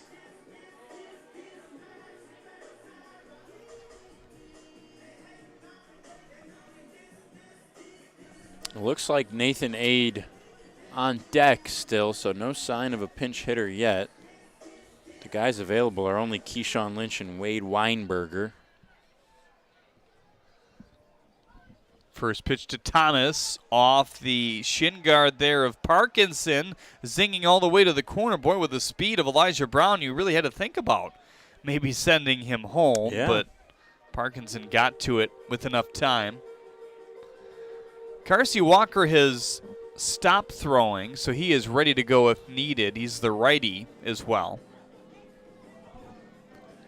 With a righty-heavy lineup, if Keon Taylor tires at all, they might just think about bringing him right in. Maybe if he gives up just one run at this point. Right. Infielders all in at the cut of the grass here. Lambert, Attilas, Hodel. This one chopped through. The Mammoths have a lead. Well done by Tanner Thomas. Hit it the opposite way. Let that ball get in deep. Get it out there to left field.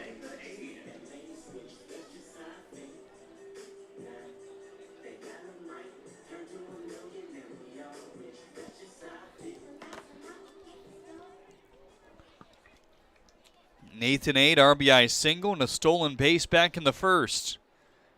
Trying to pad this lead for the Mammoths now. It's now 4 runs off 7 hits and no errors. 3 runs off 4 hits and an error for the Unicorns.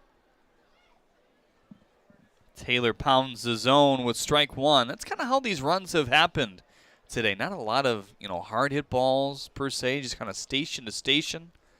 Taking advantage of a mistake here or there. Yep, it's been every guy just kind of looking over their shoulder, looking at the next guy down the line, trying to get that guy to come up, get on base, let him move you around, move the guy in front of you. Short lead for Thomas at first.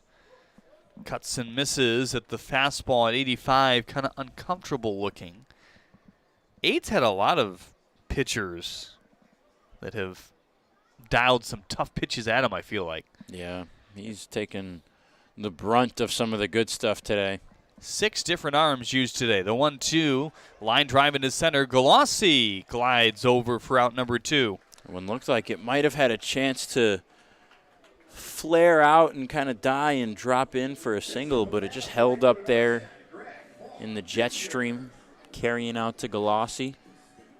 So Greg Vaughn Jr., the last chance to pad this lead. The Unicorns will have Duncan Hewitt, or check that, Parkinson on second base. Adam De La Cruz, the only other player available for them off the bench here today. Weinberger and Keyshawn Lynch available for Taylor Jellikowski and the Mammoths. Vaughn Jr. 0 for 3 today with a walk and an RBI ground out in the first. Fastball at 84, slotted in for strike 1.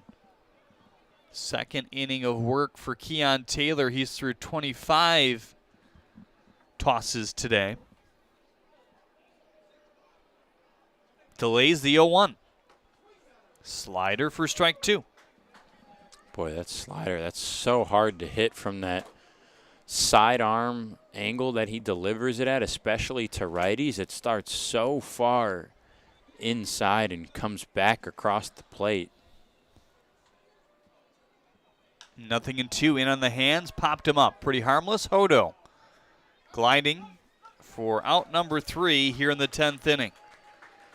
Last chance for the Unicorns. Kevin Lambert, John Hodo, Drew Galassi to come up here in the 10th inning. And if they can somehow tie it again without taking the lead, we would have the last extra inning and the coin flip and all that mumbo jumbo. We'll get to that when we get to it, if we get to it.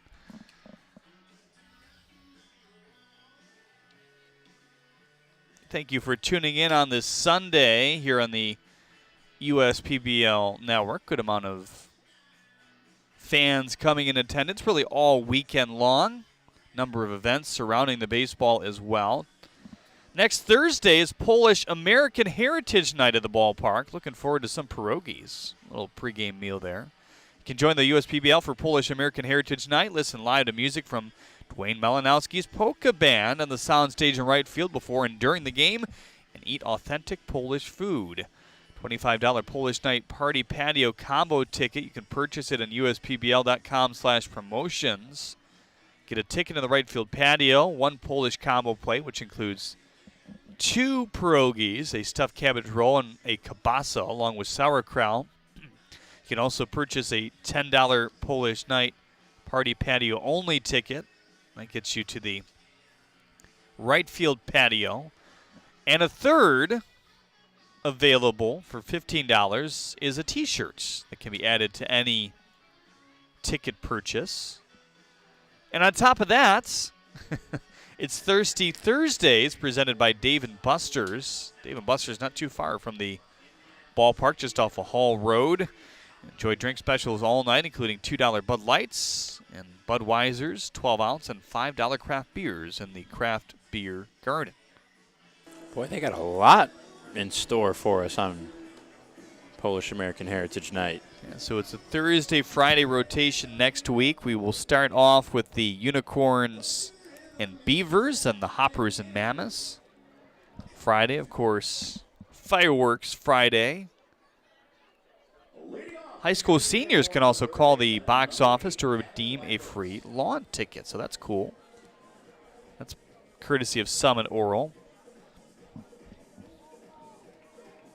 And then Saturday, another country music night. Extra Credit Union, allowing you to meet the Unicorns that day as well. Be available from 6 to 6:20 in front of the TLC Clubhouse, just behind home plate on the concourse. Parkinson starting at second base. Unicorns need one. There's a start. Liner to left. Parkinson around third. He will score. 4-4 in the 10th inning. Well, how about Kevin Lambert, who came in to that at-bat 0 for 3, struggling today, but a big clutch single, the runner on second, tie this game at 4. Only needed one pitch to do it, too. Colin Ledbetter now on for the Mammoths as well. That breaks his streak of 7 straight batters, striking them all out. First pitch to Hodo, tailing breaking ball on the outer edges for strike 1. Well, we'll see how good Ledbetter's slider is today. It was magnificent on Friday night, which led to those 7 straight batters being retired. There's another. Only 2 balls thrown to those 7 batters total. They both came on the last guy, and after straight balls, he threw a deep diving slider for strike 3. The 0-2, ooh. Thought about it. Way off the plate. Hodo able to hang with it. Drew Galassi on deck, then Attilas would be next. De La Cruz, the only man left on the bench. Now the 1-2. High, fastball at 91.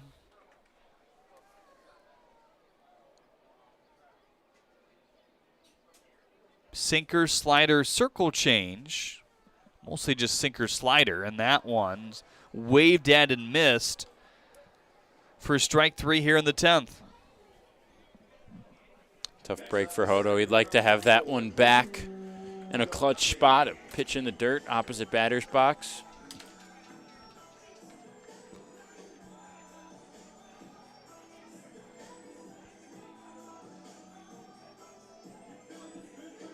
Strikeout number 9 today for Mammoths pitching. The Unicorns have 13 to their credit through 10 innings. Ledbetter with a fastball at 91 outside. Drew Galassi with a big hit in the 8th.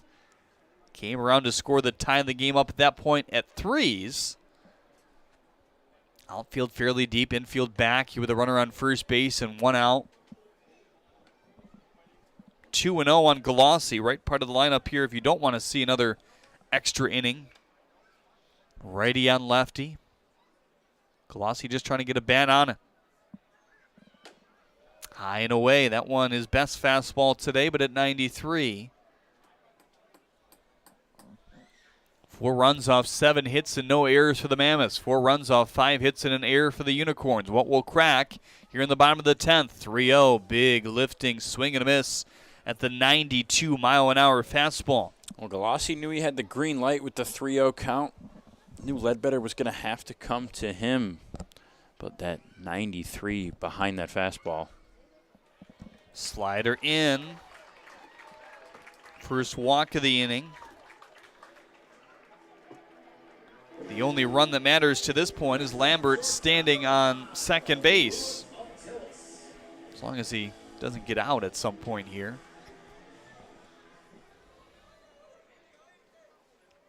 Certainly have some home run candidates coming up. Sikopoulos, Castro, Childress, Bolin has hit a few deep even today as well.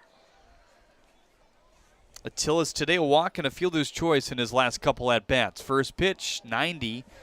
Top of the letters, maybe nicked it just a little bit into the glove of Caruso there. Even this guy, Attilas, had 13 in his college career. Still waiting for that to translate at this level as well. Now the 0-1. Slider hung it just a little bit, but it's off the back screen. Yeah, I think you could see Attilas knew that one was hung, knew he had a chance to hit it deep, really wanted to, and just got a little too far under it. It was well timed. Parkinson, the extra inning runner, has already scored. Lambert on second, the winning run. The 0-2 in there for strike 3 is Ledbetter. Notches his second K of the inning. Now Ari Sikopoulos, all he has to do is really get into a gap somewhere down the line. They're playing him off the line, especially in left. Aid is basically in the gap in left center field. Vaughn Jr. a bit more true to the right field line with Thomas just to the right of the second base and deep near the 395 sign below the flagpole. 92-mile-an-hour fastball in for strike 1.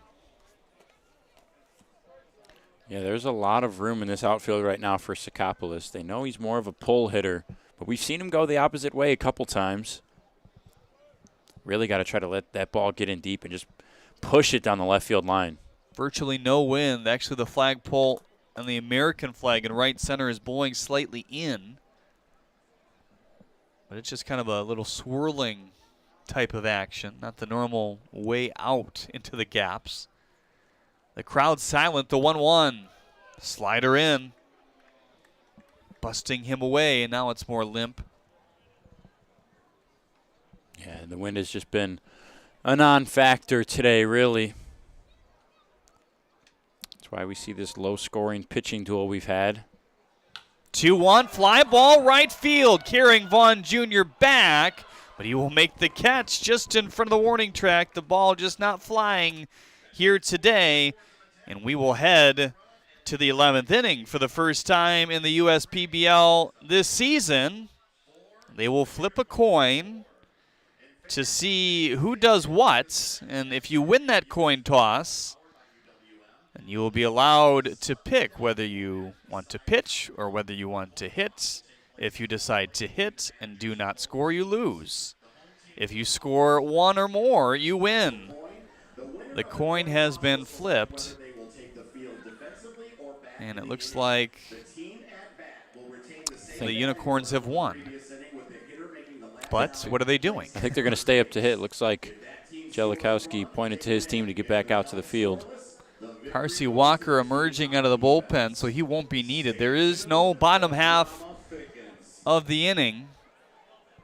First time we've seen this implemented here in the USPBL. It is a Frontier League rule that was brought over here, actually instituted by the managers at some point.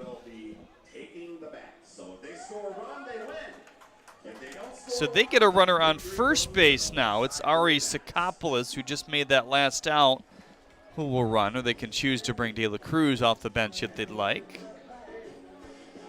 Castro, Childress, Bolin due up. There is nobody left on the bench but De La Cruz. Ledbetter, the fourth arm used today, is pretty warm, as you could imagine, so he stays out there. He's already thrown 17 pitches.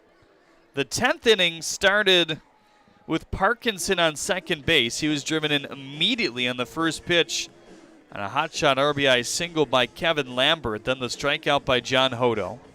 The walk by Galassi put runners on first and second. Strikeout looking from Attilas, and the fly out to right field by Ari Sikopoulos. And now Colin Ledbetter trying to close it out. You know, kind of a tough decision probably for the Unicorns here today because they've nearly expounded their whole pitching staff. Carsey Walker, the only man left, but you also have to face a guy like Colin Ledbetter. Yes, you have the middle of your order up. Yeah. It's kind of its own toss of a coin. I mean, he maybe hasn't looked as sharp as normal today. Yeah, but Ledbetter has proven himself almost already with the outings that he's had. And he's just a tough guy to go against with that high velocity, that nasty slider in a pressure situation like this. But, yeah, with very few arms left in the bullpen, Carsey Walker, not someone we've seen. No true explosive closer, kind of like Colin Ledbetter. There's no Colin Ledbetter on the Unicorns roster right now. They got to decide to hit. 0-1, slider hung it up there. McFadden, who's already made a catch like this before, makes a second. And there's one down here in the top of the 11th. Again, there will not be a bottom of the 11th. If you're just tuning in, if the Mammoths shut them out, they win. If the Unicorns score a run of any variety, they win.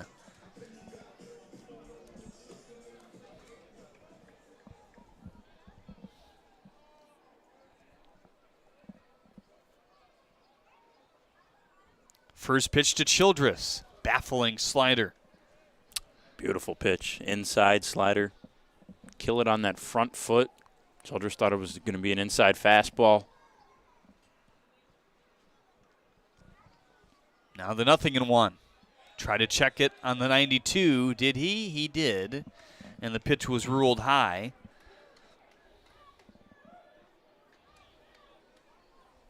A ground ball could end the game. Brown and Parker shaded towards the second base bag. There it is. Parker feeds to second in time. Throw it away! Sikopoulos is safe. Childress is safe. Not what you wanted if you're the Mammoths there. Absolutely. The wrong time. And that's not even really a bad throw there from Parker. Brown's just a little bit sliding away. It's kind of like the old Wayne Gretzky quote. You got to throw it to where they're going to be, not where they are. And I think Parker just threw it a little bit to where he saw Brown in the moment, and Brown kept moving forward to get to the bag. And it just slid by. Could be a case of Brown not playing a lot of shortstop either. That one off the glove of Caruso. The only run that really matters advances to third. That's Sikopoulos. It's a 1-0 count on Malik Bolin with only one out in the top of the 11th inning. Sikopoulos starting on first to begin the inning in this second inning of extras rule. A slight drizzle starts to come down. Just another added element with the cotton. We'll just add into the drama that we've had. Now the 1-0 with the infielders in. Slider falls off the table for strike one.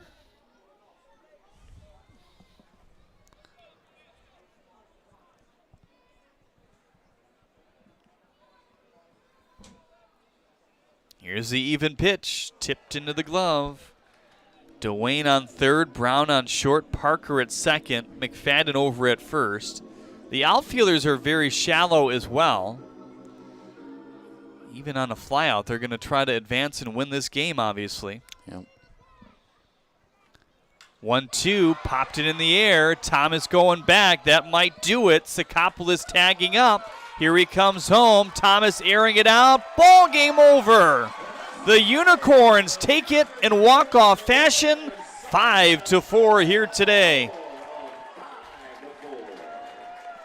Well, it wasn't going to be easy. The Unicorns got down 3-0 early. They battled back in the later innings, fighting through some drama, some controversy, and just some tough innings at the plate, but they stuck it out, kind of gutted it out, gritted their teeth, and come away with the win. Back with a post game after this on the USPBL Network. Stick with us.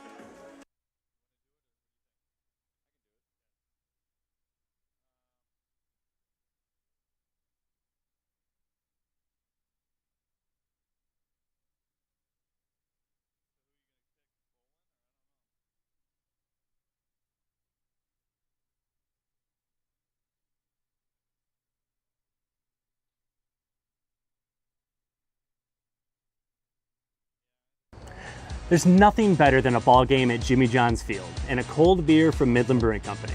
Hi, I'm Kyle, the head brewer at Midland Brewing Company. here to wish you a stellar time making memories at Jimmy John's Field. And we hope that you're living it up with a Copper Harbor Ale in your cup. You can find more of our selections here at the ballpark and around town at your favorite bottle shops too. We hope you have a ball at the game, and remember, enjoy responsibly. Let's play ball. You dreamed of starting a company, not an HR department, but your business has grown fast, and so have the complexities of payroll and taxes, benefits administration, and other HR functions. That's why your business needs a professional employer organization like Tryon Solutions. Tryon provides businesses of all sizes access to top-tier healthcare and employee benefit plans. With Tryon, you don't have to grow it alone. Visit RelyOnTryon.com. You can always rely on Tryon.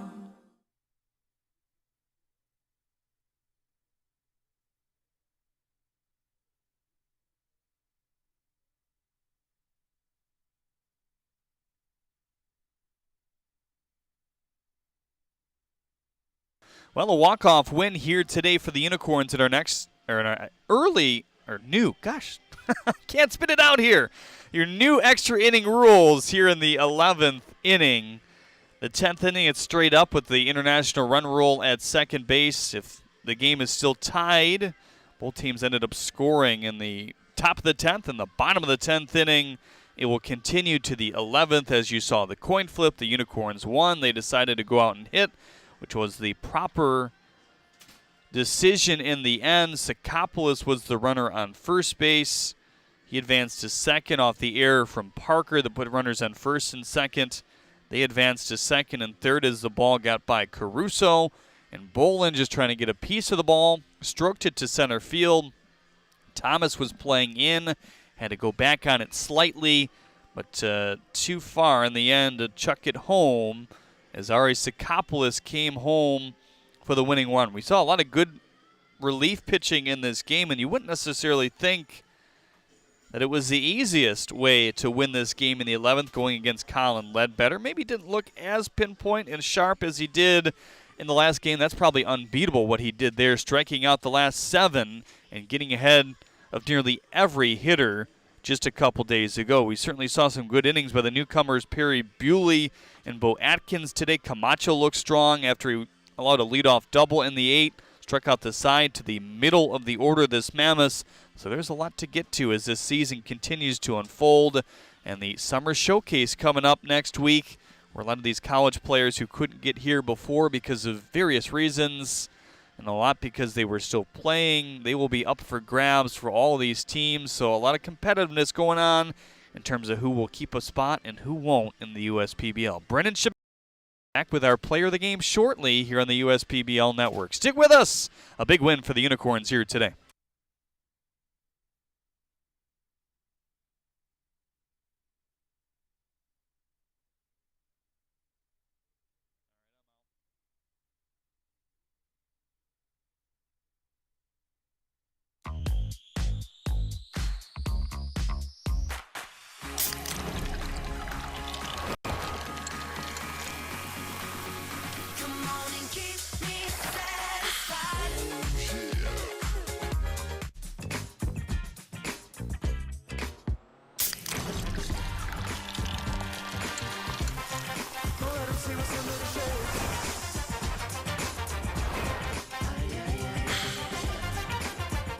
Slide into a new home. Work with a local mortgage pro who works for you.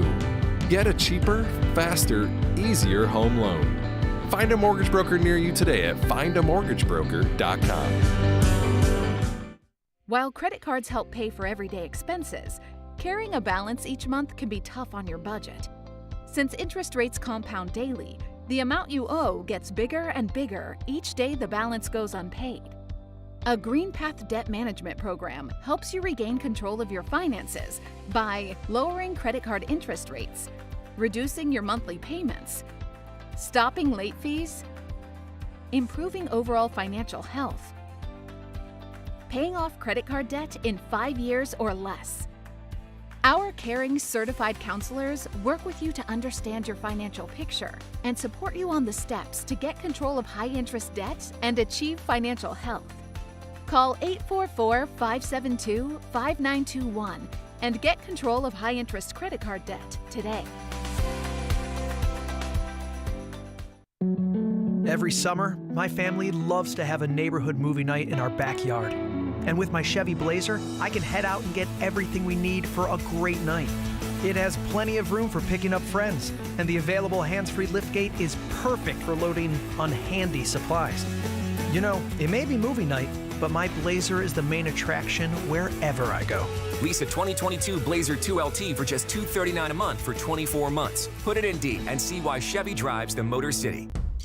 Jimmy John's Field is the perfect venue for birthday parties, summer picnics, company outings, and provides the best entertainment in Metro Detroit with great baseball all summer long.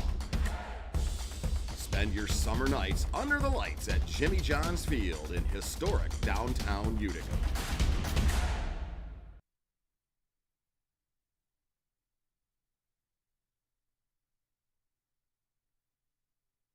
I'm all in with HR and Organizational Development Council. I'm all in with Marketing and Business Development Council. I'm all in with Operations and Member Experience Council. I'm all in with CEO Council. I'm all in with Lending Council. I'm all in with CFO Council. I'm all in with Technology Council. Our credit union is all in with CUNA councils. They call me Prospects. Since the day I was born as a diver's watch, the challengers of the world have taught me many things. Life is not a numbers game. It's about challenging ourselves. No matter what happens, just follow your heart.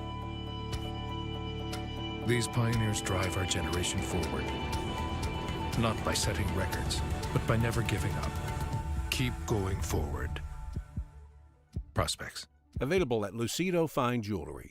You hear about the promo that Jimmy's John's got going on? 5 off 20? How they pulling it off? Magic? You got David's Copperfields in there? Show yourself, Copperfields! Jimmy John's. $5 off orders of 20 or more.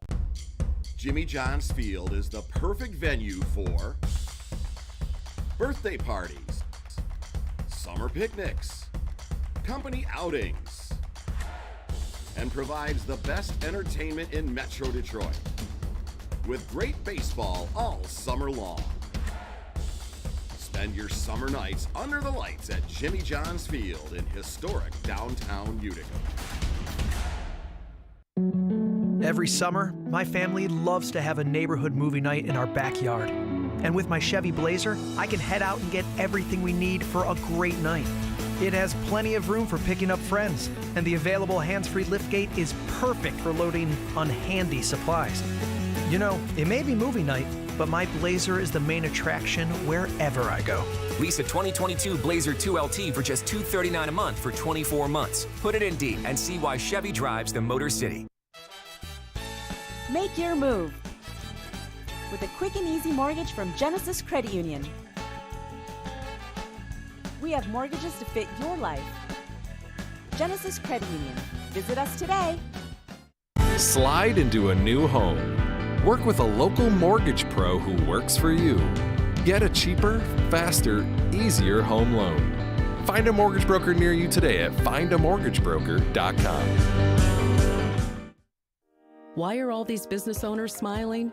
Because they rely on Tryon to handle difficult and time-consuming HR tasks like payroll, benefits administration, and more. Working with one of the nation's top professional employer organizations provides access to top-tier healthcare and employee benefit plans and Tryon's team of attorneys and HR experts. With Tryon, you don't have to grow it alone. Visit RelyOnTryon.com. You can always rely on Tryon. John's Field with our player of the game, Malik Bolin, who had the RBI sacrifice fly in the top, bottom, whatever you want to call it, of the 11th, our first time we've seen extra innings here in the USPBL in 2022. Malik, it was an interesting game today. The air was heavy, the weather was a little bit chilly, not a lot of balls flying, a really good pitching duel. Greg Lokinen was great today. What did you see from him? Yeah, so early in the game, we were seeing a bunch of off speed. He was keeping us off balance. Never really gave us anything to hit, so we had to kind of make an adjustment there. Everyone felt like they were seeing it well, but nobody was like really squaring them up. And heavy air, you had to keep everything on the ground or it was going to be an out. And so now you were 0 for 4 going into that last at-bat in the 11th before you got that sac fly. What was your mindset kind of on a struggling day going into that? Yeah, so I felt like I was seeing the ball well. First two at-bats kind of flew out. Third at-bat, hit the ball deep, didn't go anywhere. Fourth at-bat kind of got beat in a little bit, so my whole goal was just get the barrel out. Kind of threw a couple pitches that had me out in front. Once I saw it the third time, I knew I was going to get it and left it a little up, so it made my job easy, just put the ball in the air. And now you really were almost at a chance to not get up to bat in that 11th if it weren't for the error on the Mammoths on what should have been a game-ending double play. What did you see on that, and what changed in your thought process thinking, hey, I got to hit soon? Yeah, so I never had a doubt of going up to bat that inning. Then he hit the ground ball, and I was like, well, there it is. And then they threw it away. So very next pitch, throw it away and get second and third. So really all I was trying to do was be aggressive, put the ball in the air somewhere deep, and we were going to get success right there. So. Well, there it is. Malik Bolin gets the sacrifice fly and the game-winning RBI as the Unicorns win the first ever new extra innings game in the 2022 USPBL season. We'll see you guys on Thursday for a 7:05 game. I'm Brennan Shabath for Jeremy Otto. This has been the USPBL Network.